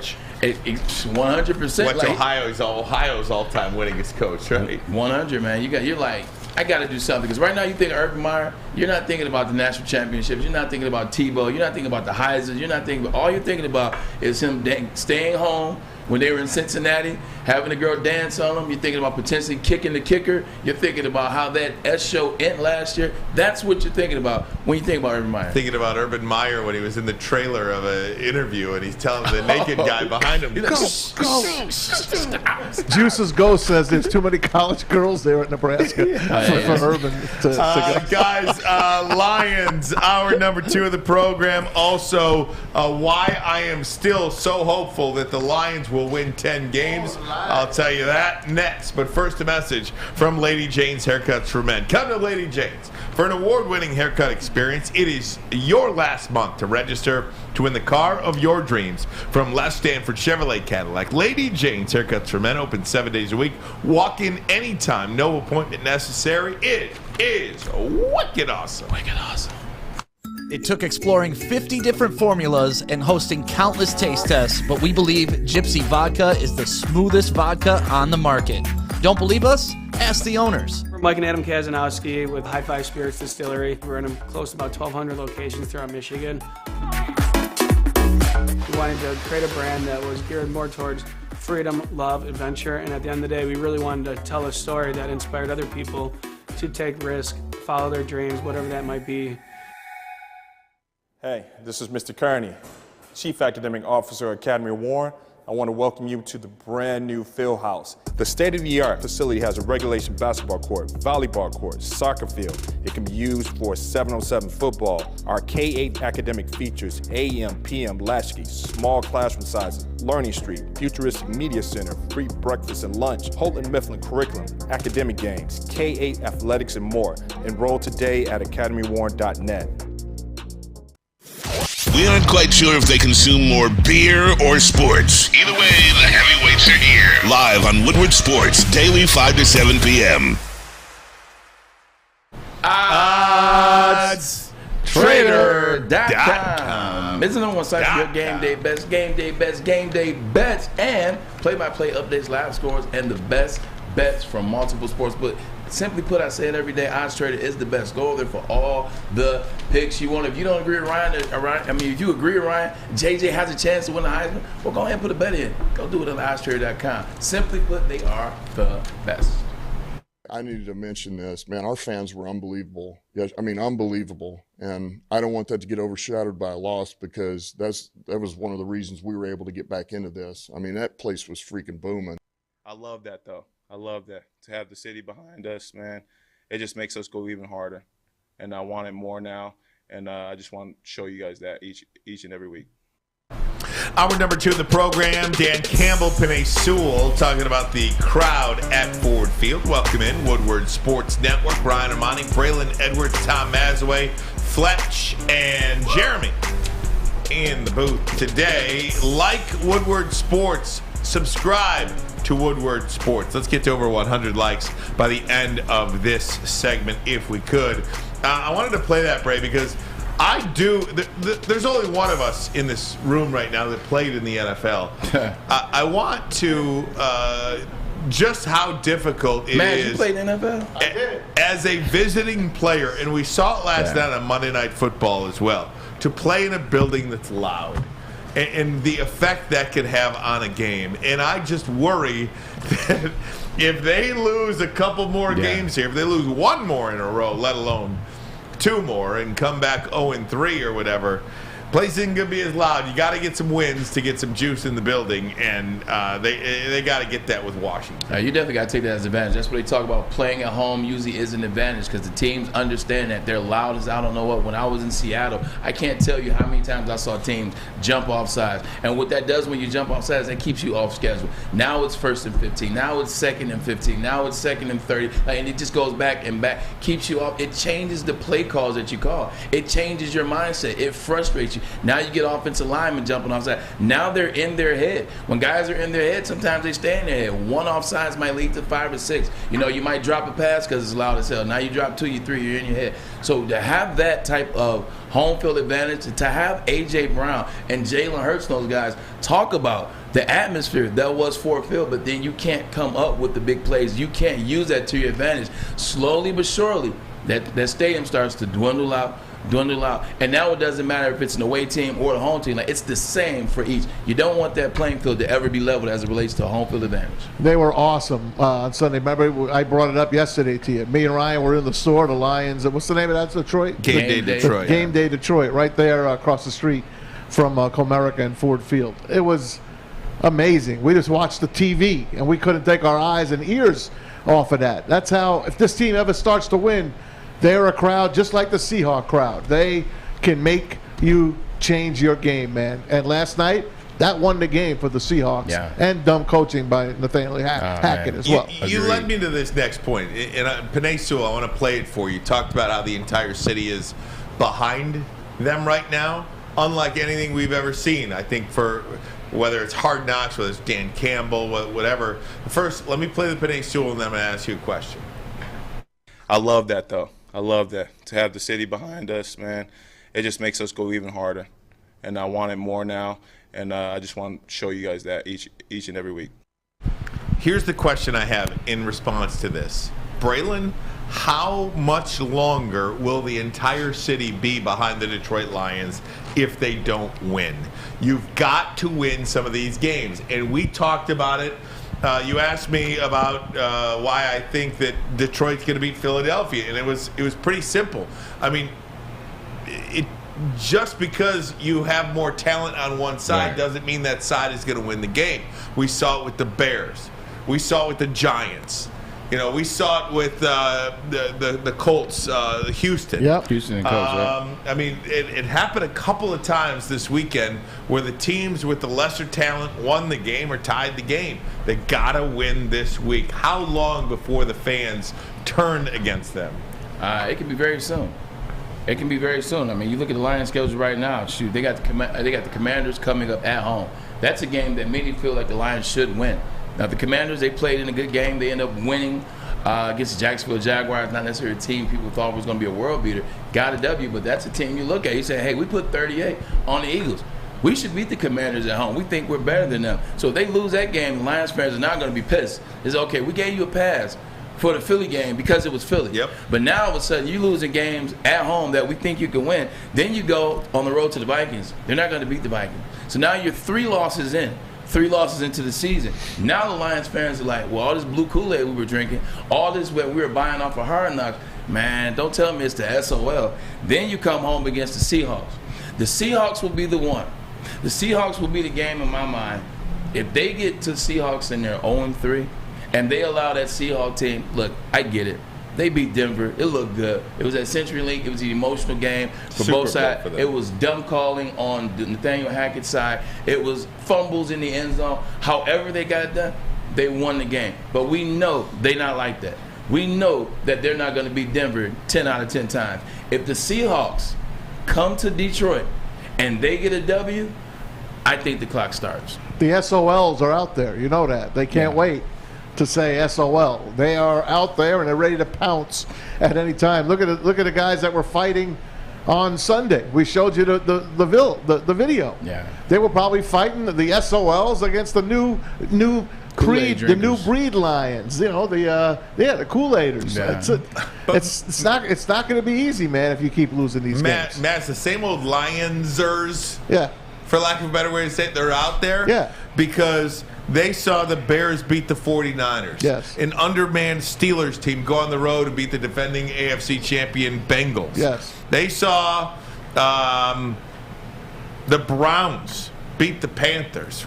Cleveland without on the road, whatever. There were a lot of teams They that saw shouldn't the have won. Giants go on the road and beat the Titans. Go for two and win. They saw the Seahawks beat the Broncos. I mean, there's 5 underdogs right there that won the game outright. Yeah, and they're also saying this. You know, we gave the Lions their credit for the things that they did well in the game. I talked about their third down conversion rate. It was really good. 9 of 15. That's damn good in the NFL. You talked about DeAndre Swift. You talk about the offensive line. You talk about Jared Goff. I mean, just putting up points on the board. Yeah, he didn't play that great, but he still scored 38 points in the game. 35. Now, 35, excuse me. 38 was the winner. But with that being said, now we got to talk about the other side of the things. And the things that is, look, man, in the NFL now, most games are close. It doesn't matter who's playing. It doesn't matter what a team's record is. Most games in the NFL in 2022 and 2020, they're going to be close games. So saying that, hey, you know what? We almost beat Philly. We almost beat Baltimore. We almost beat the Vikings. We almost beat Chicago Bears twice last year. It doesn't matter anymore because all games are close. You got to win some of those games, and they had opportunities. The other thing you got to pay attention to the players, Maz and Ryan. The players know that they gave that game away. It's not us saying, yo, you know, like, well, y'all should have beat them. The players know that they had opportunities to win that game, and they did not get it done. So the fact that the players know that, it means that our eyes are telling us the same thing. They gotta win some of these games because it becomes SOL if you don't. The spread is up to 2.5 now. That's right. Just quick, 9 of the 16 games were decided by 6 points or less. 9 of the 16 games to 6 points or less. That is an incredible number. And yes, Maz, you mentioned the number. Lions opened up favored by 1.5. That has already jumped a point. Vegas now has the Lions favored by 2.5 over the Washington Commanders. So they're taking a lot of the tickets right now. People are betting the Lions. And I think there's a lot of things. I watched that Brian Baldinger match. You had mentioned this yesterday. I watched that Brian Baldinger and Jeff video. Schwartz put one out, too. Did he really? Yeah. I don't know if you saw Brian Baldinger. I did. It was... He couldn't have talked more glowingly about the Detroit Lions' offensive scheme and blocking up front on their offensive line in DeAndre Swift and Ben Johnson, than he did. Do yourselves a favor and peel back. We can't show it to you for NFL YouTube restrictions, but go look at Brian Baldinger, NFL, his Twitter. He breaks down the Lions scheme, and he is very, very high. It fills you with enthusiasm. On the Detroit Lions. I'm going to tell you why I think they're going to win 10 games, or at least have a chance to. We'll do that next. Go around the NFL as well. Lots of injuries. Going to ask Braylon's take on that. But first, a message from Chili Peppers Tanning. 27 locations, more on the way, too, right here on Woodward Avenue. And if you join the Pepper Club, especially now when the sun is not going to be as hot, you got to get that tan. If you join that Pepper Club, they will beat all competitors by $5 on unlimited tanning. Plus, you get the cleanest salons in the D, and you get to meet the Chili Pepper Girls. The hottest balls, the hottest deals, and the darkest tans. It's your Vitamin D headquarters. It's ChiliPeppersTanning.com. Hi, my diamonds. It's Crystal with an X. You want to get hot and perfect like me? Here's my super easy routine. Drink at least a gallon of water before you wake up. Attach a weight to everything in your house. Sell your car and just sprint everywhere. Scream when you exhale. Don't follow Crystal with an X. Do your own thing at Planet Fitness with tons of equipment and free fitness training in our clean and spacious clubs. Join now for just $10 a month and cancel anytime. Hi, I'm John from Better Rate Mortgage, and to me, family is more than blood. That's why I have the biggest family in Metro Detroit. If you're looking to buy a house or refinance and need a loan, come get treated better than family by me and our entire team here at Better Rate Mortgage. We pride ourselves on giving you better advice, better service, and a better loan experience. That's why we are Better Rate. If you're looking for a new mortgage, come get treated like family. Actually, better with Better Rate Mortgage. Visit us at mybetterrate.com or call at 248-480-4467 today. A ton of fun, a ton of sports, and a ton of man-meat. Welcome to the Woodward Heavyweights, live daily 5 to 7 p.m. on Woodward Sports.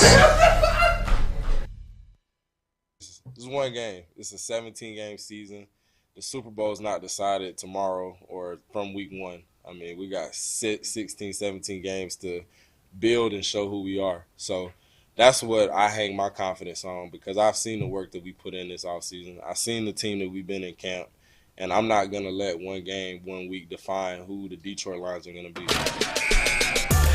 That was Lions defensive end Austin Bryant, defensive lineman Austin Bryant. Not going to let one game beat you twice. You cannot do that in the NFL. I do want to refer to this in why I still have hope for the Detroit Lions. Big time hope for the Detroit Lions. Can we put up the Week 2 power rankings? There we go. Week 2 power rankings. The Lions have 16 games remaining on their schedule. Guys, 12 of them happen to be against teams on the right side of that graphic. Yep.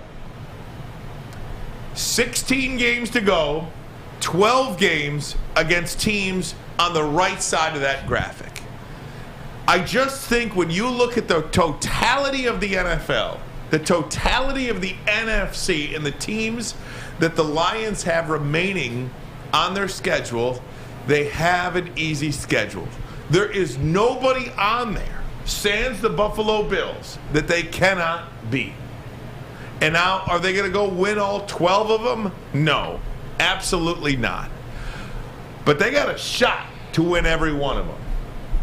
So you look at this team, well, you don't even have to put it up there. I know what it looks like. You're saying 12 of their 16 are against teams on that side. Well, one, the Vikings shouldn't be on that side. They should not. Okay, so but they are. So that's 2 games. Okay, so that's 10 games. They should switch with the Colts. Exactly. So that's 10 games. So that's 2 games right there that you're going to take off. You got to go to New York twice. You got to go to MetLife twice. I say it again, you got to go to MetLife twice. It's hard to win in a place. It doesn't matter who you play. It's hard to win that same place twice. They got to go there twice. Listen, the Commanders are a good team. I understand that. I'm going to say the same thing you said. You showed that same graphic last week, and you know what I told you? Guess who else is on that side? The Detroit Lions. And guess what? They've dropped down 3 places from where they were to start the season. That defense is going to be the Achilles heel, or they can help support. They got to get it going on the defense side of the ball. We talk about it. It's go time. I watched all off season them talking about this is the guys that we want to win with. Tracy Walker. We like this guy. We're bringing in that guy. We're going to keep the same integrity from last year. Young guys. We're building a young nucleus here, much like the Seattle Seahawks did for a couple years when they ended up winning the Super Bowl after about 5 years of that. I get all that.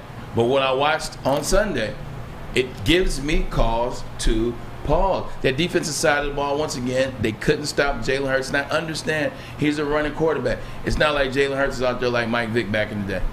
It ain't like Jalen Hurts was out there like Lamar Jackson when Lamar Jackson won the MVP trophy. And by the way, he did a damn good job stopping him last year when he almost beat him. They got to do something on that side of the ball because they got some mean offenses coming in this season to play. And guess what? It starts with Carson Wentz and the Washington Commanders. He could turn it over with the best of them. I know he threw 4 touchdowns, but if you put a little pressure on him, he could give you the ball. The Lions could score a defensive touchdown this week. You told me the other day, you said, if my eye-hand ball should be my uncle. Well, guess what? If. Get just, that rush on. Just looking at the chat, I think this is a really good observation by one of the guys in the chat. Keytech. Eagles beat the Lions by 3. They move up to number 5. Lions lose to the Eagles by 3, and they fall 2 spots. You know, I mean, that's SOL national TV. Right. That's national guys. That's there it is. Pro Football Focus. There it is. That is. Oh, that is the Lions. Drop them 3 spots. They scored the 3rd highest points in the league. Yeah, they gave up the 2nd most, but they scored the 3rd most, and they shouldn't have dropped. Not that it matters. It's meaningless, but it's just in our face. If you look at the NFC, Bray, I mean, Tampa didn't wow me. The Rams didn't wow me. Nah, New Orleans didn't wow me. Who wowed you? So look, I have to look at it. But first of all, let's start with Tampa. Tampa may not have wowed you because they didn't score up a ton of points. They wowed me. That defense looked like the defense. Now, I know they were playing against the Cowboys team that I said wasn't going to be very good, and then Dak Prescott gets hurt, so he ended up going against Cooper Rush. That defense was good. That defense looked like the same defense. I'm talking about from a coverage standpoint. I'm talking about getting after the quarterback, what they did to the offensive line. They looked amazing. And by the way, your biggest issue in terms of people looking at the Bucs is they didn't put up points. They got Tom Brady. They're going to be all right. Godwin's coming back. They're going to be all right. But did you see the rushing yards? Did you see the rushing attack? I saw offensive line. Many people talked about the offensive line for the Bucs this year, saying that they weren't going to be good. They lost this player, that player, this player retired, Marpet. This guy got hurt, and like guys continually get hurt. Well, they mauled that defensive line for the Dallas Cowboys, and they kept moving the ball forward. Leonard Fournette with 127 rushing yards. Good to see that. The Minnesota Vikings wowed me. Minnesota Vikings wowed me. That's who wowed me. If there is one team in the NFC that I thought looked good this week, not only looked good, but looked like they were a dominating team, it had to have been the Minnesota Vikings. Yeah. They were the only team that I'd put Minnesota as the best team in the NFC right now. I have no idea how the Packers are ranked 8th in this power ranking because Aaron Rodgers. And because they were high at the beginning of it. They were high. It's so dumb. These I agree with you. Are so dumb.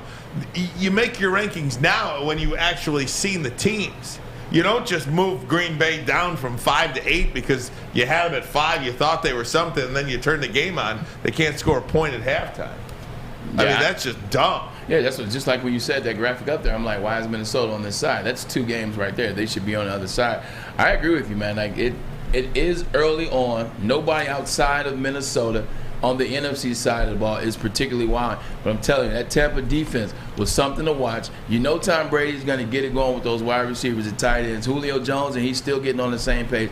And then having that running attack, having that rushing attack looked very familiar. It looked like Patriots back in the day with the running game. So Tampa didn't necessarily wow, but they wowed me. I'll take a good look at the Ravens. Ravens, they took care of business on the road with a lot of controversy around them. Lamar Jackson, contract. He goes out there, 3 touchdowns. They keep the Jets to 3 points at home. I know the Jets aren't world beaters yet. Did you hear Robert Saleh yesterday? Yeah. He said he's taking notes. He's got receipts for everyone that's abusing him now, because when they turn it around, and they will, he said, I ain't going to forget any of this. All this abuse. The good thing about that, getting back to Lamar Jackson, and then I get back to Robert, is they asked him after the game, and he threw a touchdown. They said, was that a no-look pass? He was like, nah, I'm always watching. He said, I don't play street ball. I thought that was a shot. Some of these guys throwing no-look passes, obviously, most notably, the no-look pass that Matt Stafford threw that went a little bit too high in the game last Thursday on open night of the season. But Robert Saleh, you can do whatever you want as it relates to keeping receipts, and I'm going to do this and that. You better win some games. Because it doesn't mean anything if you're talking to the public. If you look at the track record so far in the New York Jets in the last 10, 12 years, especially under his regime as well, they have not looked good. They've dealt with injuries. I will give you that. But they haven't looked good in terms of the draft picks they drafted and in terms of the guys that they bought in free agency. Hey, one team that you can keep a lookout that love their coach and look like a completely different franchise is the Giants. Giants love Brian Daboll. He has put family in that team for the first time in years. They love this freaking guy. And he told them, as they were driving down against the Titans, if we score this touchdown, we're going for 2. This was before the drive. So he told all those guys, score the touchdown, we're going for the win. And did you see how excited they were? Yeah. If you didn't watch the Giants ending of that game, there's plenty of video out on it. Go back and look at it. Don't discount the New York Giants upset a lot of teams this year. Can I go back to Robert Saleh for a minute? Including the Detroit Lions being one of them. Could be. And I was thinking about this earlier because that taking receipts was a big storyline in the NFL over the last 24 hours or so.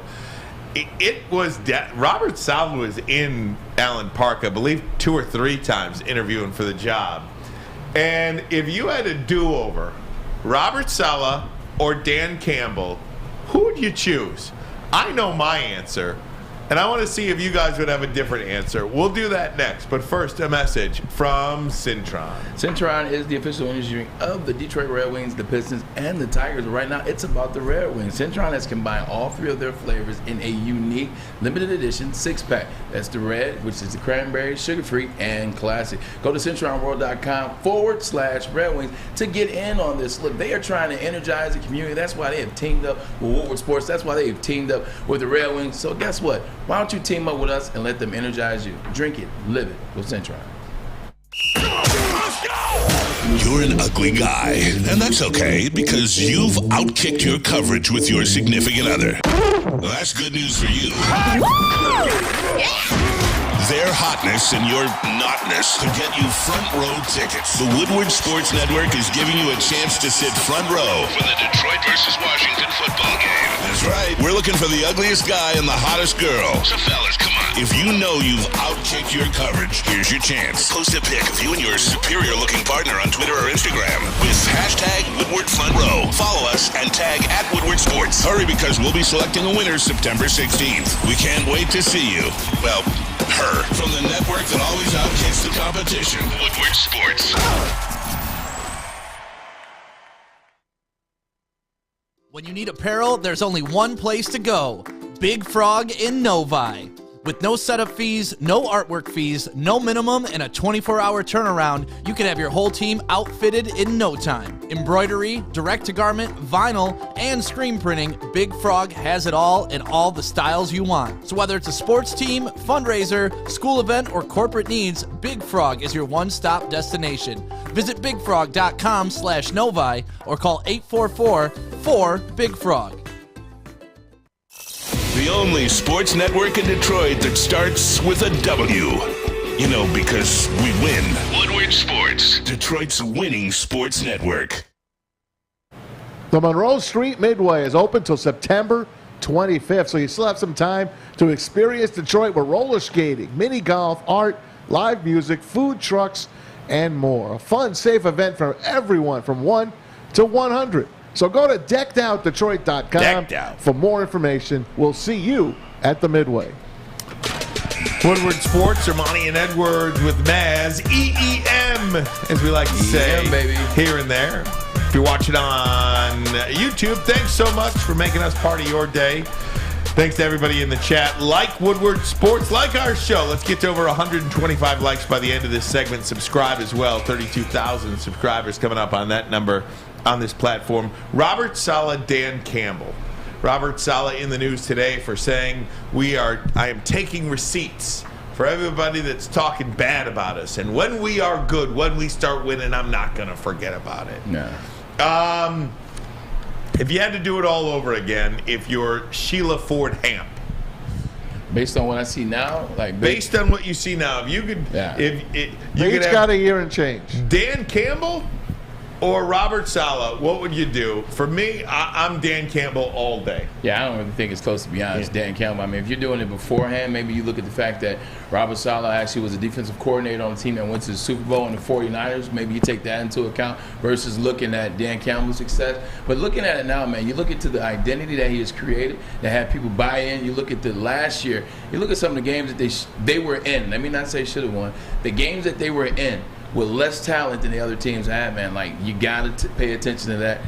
They have something special here. I don't know what they have in New York. I still don't see a culture implemented. I don't see any change, and I'm still connected. I will be going to the Jets alumni game October 8th, so I'm connected enough in New York to know that there's no culture change or there's no identity like what Dan Campbell and Brown Holmes have created here. They got talent. They've got some guys, but they haven't figured anything out, so I'm still sticking with Dan Campbell. MCDC for me. He's my guy. I am interested. I wish we could pick Brad Holmes' brain because he didn't get a chance to choose the coach. The coach was here before they picked him. I'm wondering if he would have taken maybe Kevin O'Connell from the Rams, just like Minnesota got him now. I'm wondering, would you rather have a Kevin O'Connell, a Sean McVay disciple, or a Bill Parcells, Sean Payton disciple in MCDC? I'm going to put that to you guys. You'd be asking questions all day, like who would we rather have in that case? Well, I mean, I'm just spinning it on Brad Holmes. no, I know. I'm just saying.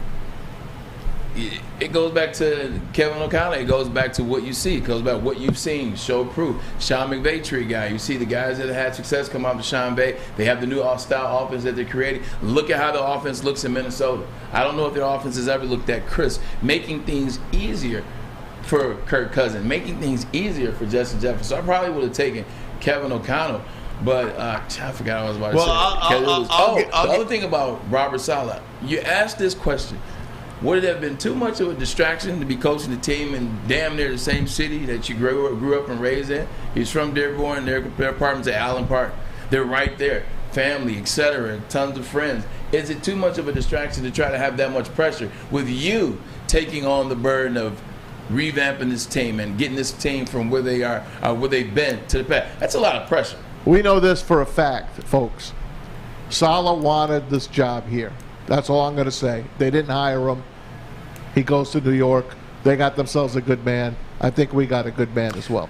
I do think just both of those questions, obviously Dan Campbell over Robert Saleh, and I think that Kevin O'Connell one is a little unfair because it wasn't apples to apples. I mean, Kevin O'Connell was up this year, and the reason he was up this year is because they won the Super Bowl last year. So Kevin O'Connell. But Brad Holmes was there, I'm saying. You don't think Brad Holmes knew that this guy's got a good pedigree? Oh, I like this see guy. What you're saying. Yeah. I see what you're saying. I got you. Sorry, I misunderstood that. Not a problem. I get you. He comes from the Rams tree. No, I got what you're saying now. I Maybe he understand takes that. someone else from the Rams. I don't know. Yeah, and for Kevin O'Connell, look, you're a better coach when you got stars. It's just the way it is. And Justin Jefferson is numero uno when it comes to stars at that wide receiver position in the NFL. It's a lot easier to do offense and play quarterback when you got that guy on your team. It just is. They had Justin Jefferson last year. They had Dalvin Cook last year. They had Adam Thielen for 5 games last year, the whole season before, or for 10 games, excuse me. You had stars, but they couldn't get the job done. That defensive side, they switched it up this year. They've drafted some additional guys. They brought in additional. They changed the defensive coordinator. They've changed it up, and it looks a lot different. This is the same team in Minnesota that you guys just, necessarily liked last year. Now all of a sudden they've changed it. Who's changed? It's Kevin O'Connell. And that's a big deal. And we'll go around the NFL right now, Maz. Lots of injuries to discuss. Unbelievable. My whole thing is almost injuries. We'll start with Dak Prescott. You thought he was going to be mainly done for at least 8 weeks, maybe 10, they said, but he had his operation. Jerry Jones not putting him on IR. So Braylon, it looks like he could come back maybe as early as 4 games away. Look, this is Jerry Jones trying to create some buzz about his team. They know that team is done. That team was done before the season. All the question marks you had. Talk about getting a backup quarterback. They did not address that. You keep Cooper Rush. Well, when you got a guy playing backup that has to go to the offensive line that you didn't protect. You knew guys were out. You didn't add. You lost Lyle Collins. You lost individuals on the offensive line that was so dominant. That was your staple for years. Tyron Smith gets injured. You don't change the offensive line. Now with Dak Prescott, I'm not coming back after 4 weeks with that type of injury. I had a thumb similar to that. You see my thumb right here? You see how I can do this? You see how I can put my thumb all the way down like that? Same thing. When I first did this injury, I couldn't palm a ball. They put a brace on me. It was spring ball. So they put a brace on me, a little splint, and I had to go out there and catch with one hand. That's what they teach you in college. Like, hey, you're gonna learn how to catch with one hand. So I did that. I couldn't grip a ball in the first 4 weeks. I couldn't throw a ball the way I used to. To this day, I can no longer throw a ball as far as I could before I did that injury. You gotta protect it. You heard Russell Wilson say the same thing. I came back too fast last year and I wasn't myself. Dallas sucks. They do. Yes. They just suck. The organization sucks. The team sucks. The owner sucks. Everybody. The quarterback sucks. They're going to be last. The Giants will finish above the Dallas Cowboys this year, with or without Dak at quarterback. And Washington is not going to be so bad. They'll be second.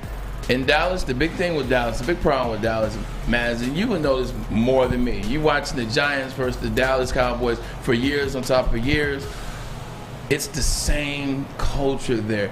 tons of undermining. Pressure. Tons of pressure, tons of undermining. You got the owner saying one thing against the head coach, against the offensive coordinator as he does his radio show, which he seems to do every freaking morning, always giving out some tidbits. They let the players do whatever the hell they want. They don't necessarily police them the way they should, or not necessarily discipline, but have a sense of strength, like discipline. Have a type of identity where, you know what, we're not going to keep getting in trouble. We're not going to run rough They shots. probably still have the White House. 100%. And then you got an owner who, if the scout guys tell you, or if the offensive coordinator tells you, or if the GM tells you in their department, their front office partner, Jerry, look, let's not pay Ezekiel Elliott all this money. We're going to need him on the back end. Oh, the hell with you. It's my team. I'm going to pay this guy. Oh, the hell with you. I'm going to pay Dak all this money. It's my team. I can do what the hell I want to. Then why the hell did you employ me? Right. Then why did you put me in this position to be the president of the team if you're not going to listen to me? Or be the GM, or be the coach? Then you got Mike McCarthy just running around. He doesn't know what the hell to do. No. He doesn't know what the hell to do. He's dead man walking. Could you read his lips when they told him that Dak was out with a thumb? I didn't. He said, for an effing thumb. Like, that's what I read. Like, I read it. It's like, Really? it's a you know what, I gotta man. see that. You called it. I'm gonna try to find it. He said, it's Poor over bastard. for him, man. He's all Poor done. bastard. It's over for them. Poor bastard. It's over for them. Let's go to my Ravens, my Super Bowl pick. Well, they're hurt again. Here we go again. Shocking. They've lost an offensive lineman, and they've lost their rookie #1 draft pick out of Notre Dame, Kyle Fuller, to a torn ACL. Ryan, what do you got? Feel bad for them. I feel bad for these players first and foremost. I feel bad for Fuller. I feel bad for the left tackle. And I feel bad for Lamar Jackson. Because I think Lamar Jackson, part of betting on himself is winning. And your odds of winning happen less when you're playing with a bunch of backups. I think this is going to be their third left tackle now. Yeah. So it's terrible. It is not good for that whole aspect. And they can't run the ball. I 100%. I definitely agree with you, Ryan. You know, this is one of the big things when you talk about betting on yourself. When you talk about, hey, you know what? I'll take the 23. We'll figure it out later. Well, you know what? Their left tackle is going to protect you most, especially with all that running, man. So you get rid of him, another guy goes down. It's going to spell issues for them down the road because they really haven't figured out the receiving end of side of things anyway. But here's another question. Here's a bigger question. The ACLs. The Baltimore Ravens had 8 ACLs last year. Now you add another one. Is it time to replace the turf that is MTN Bank Stadium? Because it's got to be something. All these ACLs. Well, they played at MetLife. They played at MetLife? Yeah. They got turf too. Maybe That's playing on concrete over there. Yeah, tell me about it. It felt okay when they first built the stadium, but a couple years later, it's like, Lots of ACLs, though. Lots of ACLs, man. Good news for T.J. Watt, though. T.J. Watt might not be season-ending surgery for T.J. Watt. And I skipped over Derek Barnes of the Eagles. He's out with a torn ACL. We saw that injury when he played against the Lions this Wait, I past Sunday. misspoke. Kyle Fuller is out, not Kyle Hamilton. Kyle Fuller. Kyle Fuller from the Bears. My bad. Oh, that's my bad. I'm thinking Kyle Hamilton, So was the I. rookie. My bad. Sorry, I apologize. Thank Me you. too. I am sorry. Alex, Alex, thank you so much. Thanks, Alex. Totally botched that one. in the words of Mike Epps, players F up. Yeah. Kyle Fuller, Kyle Fuller, the dude from the Bears. I know. My bad. Sorry, Kyle fellas. Hamilton. So Not Derek rookie. Barnes, Derek Burnett out of the Eagles, Yeah, torn Derek ACL. Barnes. He's out. T.J. Watt, not season-ending surgery on that pec. Yeah, you know, you look at T.J. Watt, man. You look at what he can do. When he's in there, that defense is really, really good. Cam Hayward on the interior, one of the best in the NFL over the past 10 years, is amazing. But when you're playing right next to T.J. Watt, guy that can get after the quarterback, when you got that defense, man, it gets going with T.J. Watt getting after the quarterback. So if they can get him back, they got a good enough defense to where they'll stay in some games. The defense will hold it down while he's out. But nothing like having the reigning defending 22.5 sack leader, which was T.J. Watt last year. Now, I'm not wrong twice. I just want to let this guy know Kyle Fuller played 6 years for the Bears. Yes. So That was one of the biggest mistakes they made, is letting him go. Yeah, so Corey, I was wrong once. I'll admit when I'm wrong. But I'm not going to admit I'm wrong twice when I'm not wrong twice. All right, So there you continuing go. on these injuries. How about the Niners? They cannot keep a running back healthy. Elijah Mitchell out 6 weeks with a sprained MCL. That's going to be tough for them. Elijah Mitchell came on strong for those guys last year. And whenever you're implementing a new quarterback, especially a system like that is bound by the run. When you lose a guy like Elijah Mitchell, it's going to hurt. It's going to put more pressure on Trey Lance. We really aren't going to get to see early. Now, obviously, it was a rain game last week. Ryan decided to throw it away. He couldn't be more right about that. But now you're back on. What are you going to do with no running game? A lot of pressure on Trey Lance. It's going to be interesting to see how he plays. I want to talk about all these injuries next. Is the NFL doing it wrong? Does the NFL need to take some power back from the players? I'll explain what I mean by that. But first, a message from Guardian Alarm, where they are your local security experts, have been for over 90 years. You see the black and yellow sign out in front of your house. Tells the bad guys one thing: stay out. Whether you're home or on the road, they're 24/7 local monitoring. Make sure what is important to you stays safe. Call that number above my head right now, 1-800-STAY-OUT. Stay out. That number, 1-800-STAY-OUT. Call them today. Tell them Woodward Sports sent you. Call them. The sports marketing agency would not be who we are without great community partners like Higuera Health and Carol Zuniga. It's an awesome opportunity to partner with your organization. Higuera Health is a comprehensive behavioral health organization. We serve children through older adults with mental health, substance use, and developmental disabilities across Western Wayne counties, and really excited to now be in downriver communities as well. Give us a call at 734-458-4601. New to the game or a season better? OddsTrader.com has everything you need to make the right bet ahead of kickoff. Begin your handicapping journey with OddsTrader. Improve your edge by finding the best price on every game from sportsbooks in your backyard. Take advantage of the numerous sign-up bonus offers to pad your bankroll. Dive into key game statistics, player performance, and even account for the projected game day weather. Best of all, you can use the OddsTrader bet tracker to keep a log of your action. Welcome to OddsTrader, and best of luck. We are the network for Detroit by Detroiters. Welcome to the Woodward Sports Network.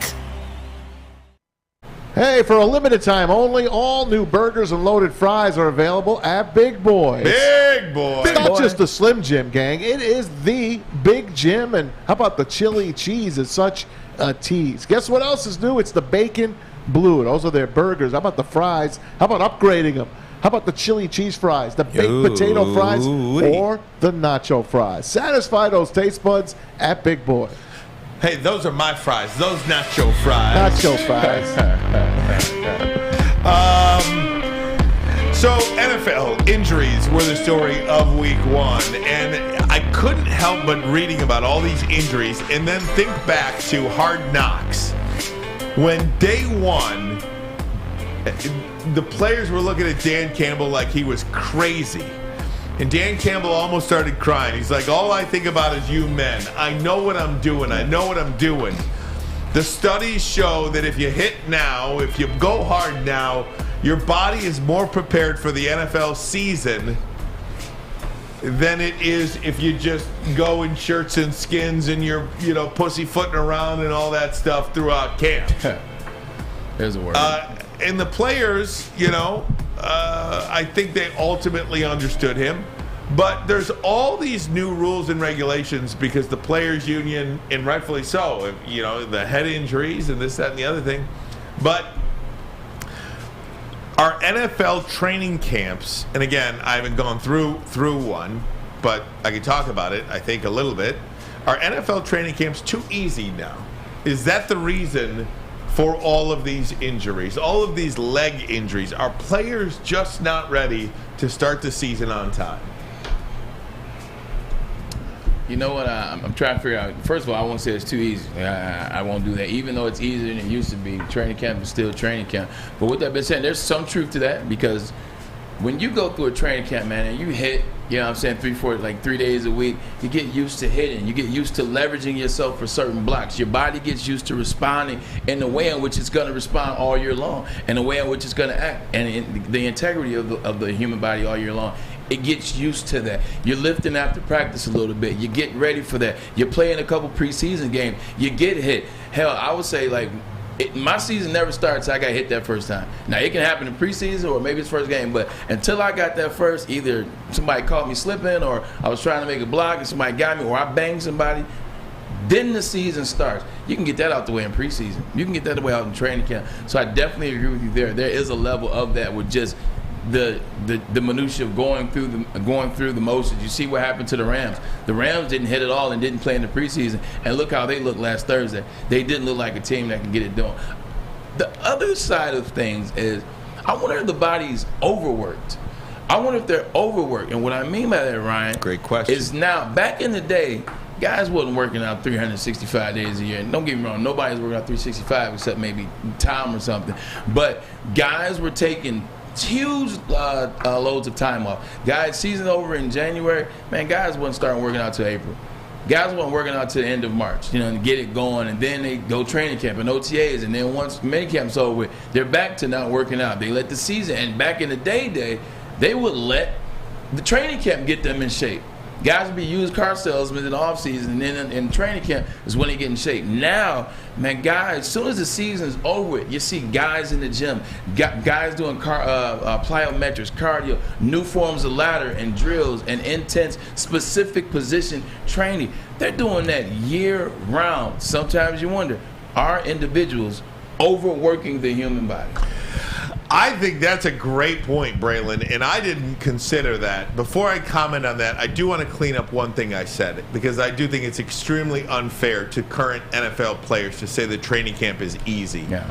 Easier than it used to be. Yeah. I'd like to rephrase it to that, because again, no more double sessions. No more double sessions or triple sessions. Yeah. So I just wanted to make that clarification, because I do think it's a bit disrespectful, a lot disrespectful to today's players to say that an NFL training camp is easy, whether you're hitting or you're not hitting. That's not fair. And that's not what it meant. It meant easier. Yeah. Second point about that, I think that's a big problem in high school athletics. Yeah.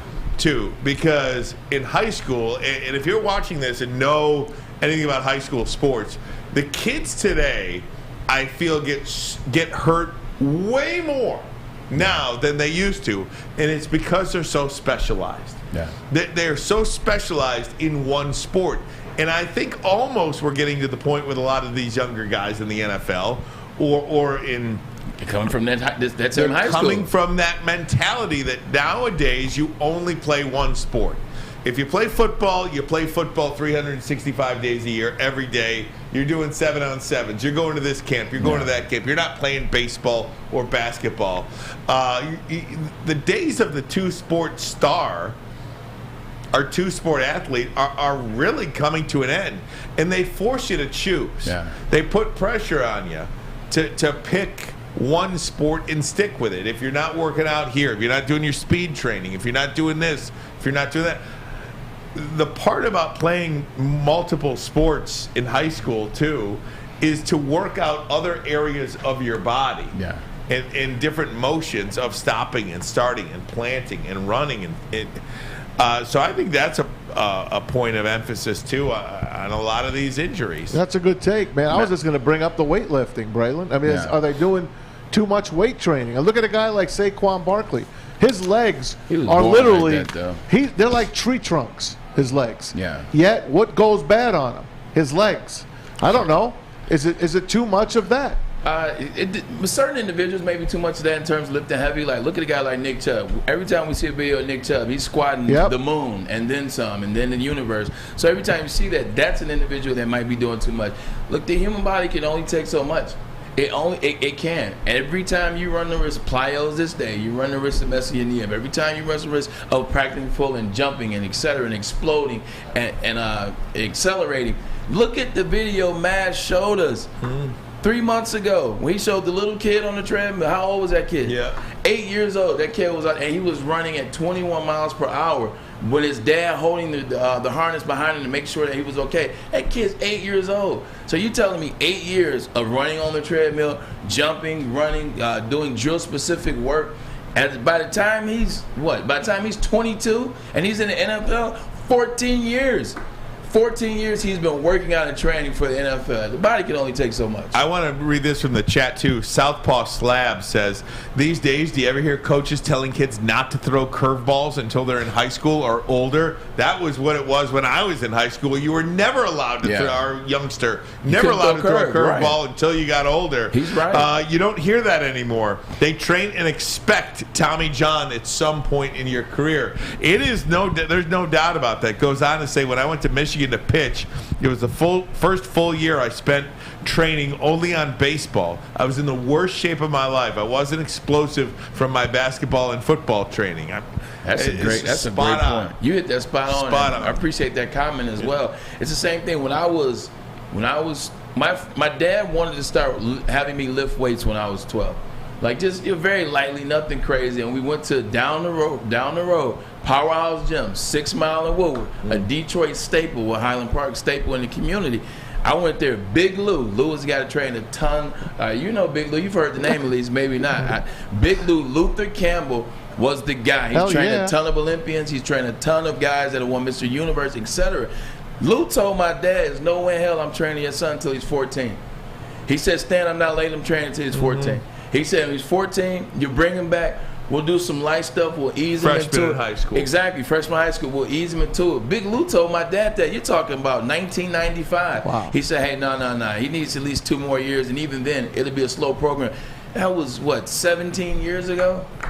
Good for Big Lou. 20 years ago, 20 years ago. But again, these little now league they're lifting sports, high school sports, it has become big business. And if you're not involved, I mean, you most kids, if you're a good player, you're probably getting shamed into going to all these camps and all these drills and focusing on one. And it's the parents that feed into it. I was just waiting for it. The parents feed into their kid being the greatest athlete in the world. Somebody tells you your kid has a chance to play in college if they do X, Y, and Z. You know what you're doing? You're believing them. Yeah. You're doing X, Y, and Z. Listen, my little girl, well, they all played volleyball. But if you don't go and play travel volleyball, you're looked down upon for the next year when you go out to work for your team. And there's a good chance you won't make that team. It's the bias against these kids that don't play all year round. That's the bullying aspect. It's bullying. My kid likes to play soccer, too. They're like, well, you can't play soccer. You got to go play a travel volleyball team. She's like, Dad, I don't want to do that. You know so I'm what like, honey, we'll do what you want. You know what that is? It is the bullying, but you know what it is? It's the manipulation of these guys. They get greased. Money. This is money. This is what, not only that, this is what they say, the manipulation is dedication piece. Because that's what they try to spin you on. It's like, oh, you don't want to go year-round like the rest of your teammates? You're not dedicated. Right. You're not dedicated like Johnny. You're not dedicated like Tommy. No, I am dedicated when it's time to be dedicated. I want to go play something else. These girls burn out, too. They burn out. And because of that, we might not be able to keep you this year. And now, now you're like, you got to go home like, well, I guess I got to do 365. And then you play the one sport, you ultimately hate that sport that you loved. You're done with it. I mean, that happens in softball all the time. Absolutely. No doubt about it. Such a shame what's happening to youth athletics. Guys, we're going to take a break. Want to get some Tigers notes, baseball notes. The Dodgers are doing this. It's filthy what the Dodgers are doing. I just spit on my microphone, unbeatable. too. Gypsy Vodka. They are unbeatable, by the way. You know what clean that spit up is? A little bit of Gypsy Vodka. That's Alcohol right. cleans it all. Introducing the Mulligan. Oh, right here. By Gypsy Vodka. 8% alcohol seltzer, and it is 8%, so be careful with it, but it is smooth as silk. Iced tea, lemonade, and mango are the flavors. But the better side of all that is this product.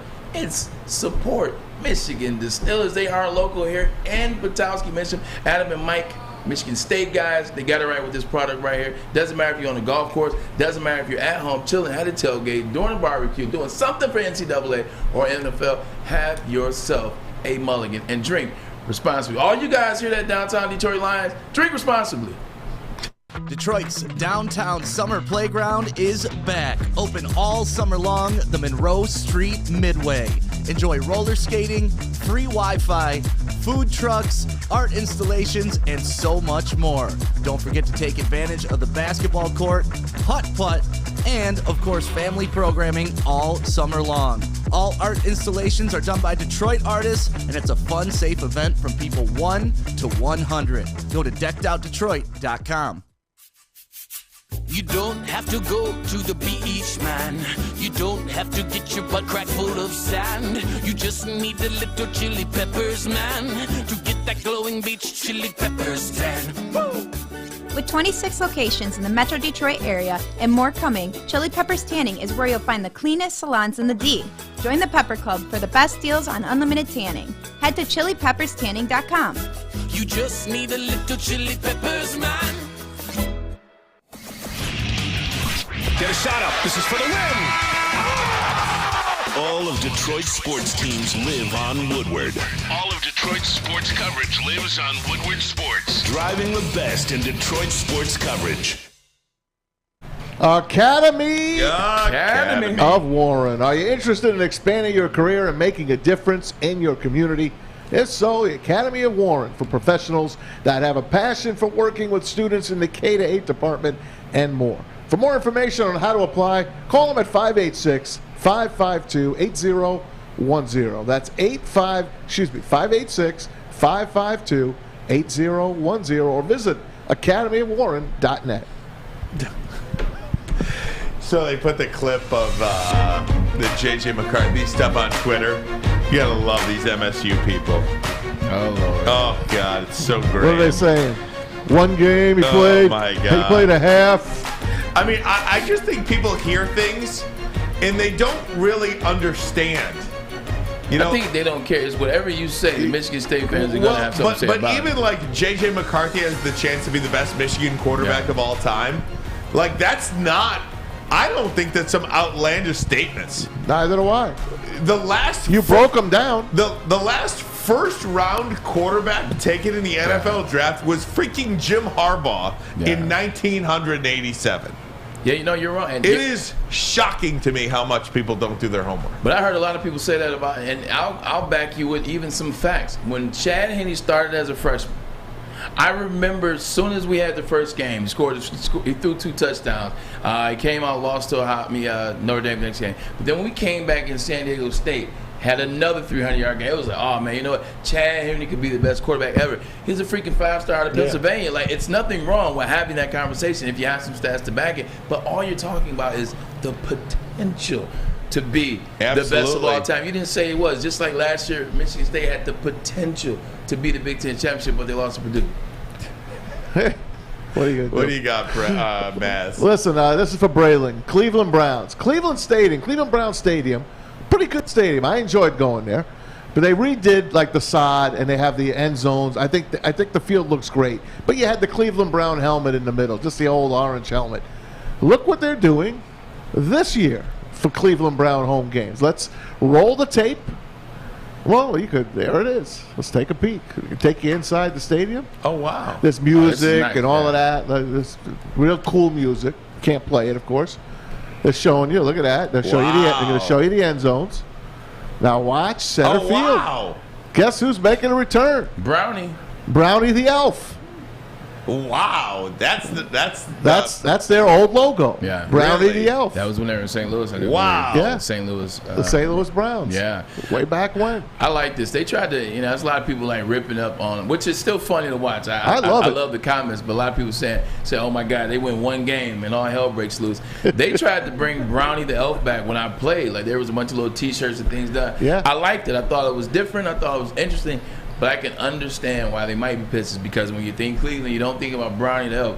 You think about the bulldog face. Right. So I understand that, but I think it's cool. Maybe they don't do it the whole season. Maybe they change it. They go back and forth. Oh no, it's on there. Oh, you know wow. what a lot of people are saying? Where's the L? They should put a big L in the middle. Oh my God, that's for Lions. Here we go. Let's do some little baseball. The Dodgers, congratulations, 97-43. Yes, you heard me right. They clinched the NL West, and they've outscored their team, outscored opponents, guys, by 316 runs this year. Sheesh. That's a Brooklyn and LA Dodger record. 316 runs. Meanwhile, the Tigers are 43 games worse than the LA Dodgers. The Tigers at 54-87, shut out for the second time last night in a row. and the 21st shutout of the year. Right, you want to do the honors on that? Yeah, the Tigers have been shut out for the second straight game, the 21st time this season, tying the 1973 Yankees and the 1976 White Sox for the most shutouts in a single season from an American League team since the DH era began in 1973. Isn't that amazing? Horrific. But tonight, it's a new night. Astros again. They shut him out last night. But the kid from Lakeview High School, St. Clair Shores' own, Hunter Brown, will be on the hill for the Astros. So I'm going to go down to that game. It's beautiful out, good baseball weather, feels like October. And now, guys, here are the World Series championship odds as of today from Fox. Check them out, or MGM. How about this? Who do you like on that board? I know Braylon likes a repeat. Yeah, you calling? Yeah, I got the repeat, man. I think the Atlanta Braves played some good baseball here towards the end. They struggled a little bit in the middle, but I think they're starting to hone in on what made them great last year. Pitching is definitely picked up for the Atlanta Braves. I mean, I think it's got to be the Braves or the Astros, man. I actually picked the Blue Jays before the season started on FanDuel. See how that goes. But. You know what? Maybe a good flyer would be off this list because I don't think the value is there Tampa Bay? for LA, Houston, the Mets, the Yankees. I guess you'd take a stab at it with Atlanta, but I think the Cardinals at 1,600 You plus never know with that 1,600. team, right? You just never know. Ride the Pujols train. You never know, man. True. You never know. Something about the Cardinals' magic in the postseason. That would be a good flyer. Let me tell you this right now. Do you get 3-1 odds very often on like a sure thing? No. Take the Dodgers and take the 3-1 odds and go home, put 100 on them and win 300. Right. Be happy. No one's beating them. I mean, it's real. You just want to see them do it in the postseason. I mean, I guess they have done it 3 years ago. They did win with Kershaw in 2020, I think. Yeah, 2020. So, I mean, they added Freddie Freeman last year. Maybe he's a good luck charm. Last year he won with the Atlanta Braves. Maybe this year he can be the good luck charm and win for the National. I hope they don't win, but they will. And the Dodgers, yeah. I just want to see, yeah.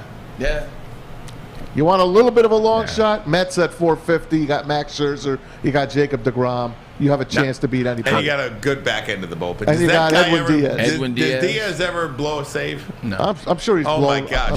We're way over, gang. Sorry. Oh, shoot. It's okay. No, you're good. Yeah, I guess we're okay. Say goodbye. Yeah. Well, Braylon. Sorry. It's 401. We'll talk about Robert Sarver and the Phoenix Suns tomorrow. Didn't get a chance to cover it today. Look, we're way over. Appreciate you guys for supporting. We are doing major things, so keep tuning in and keep building. We are only as good as you allow us to be. For my man Ryan Ermanni, I'm Braylon Edwards. That is Maz, Fletch, JB. Great show. Ermanni and Edwards with Maz.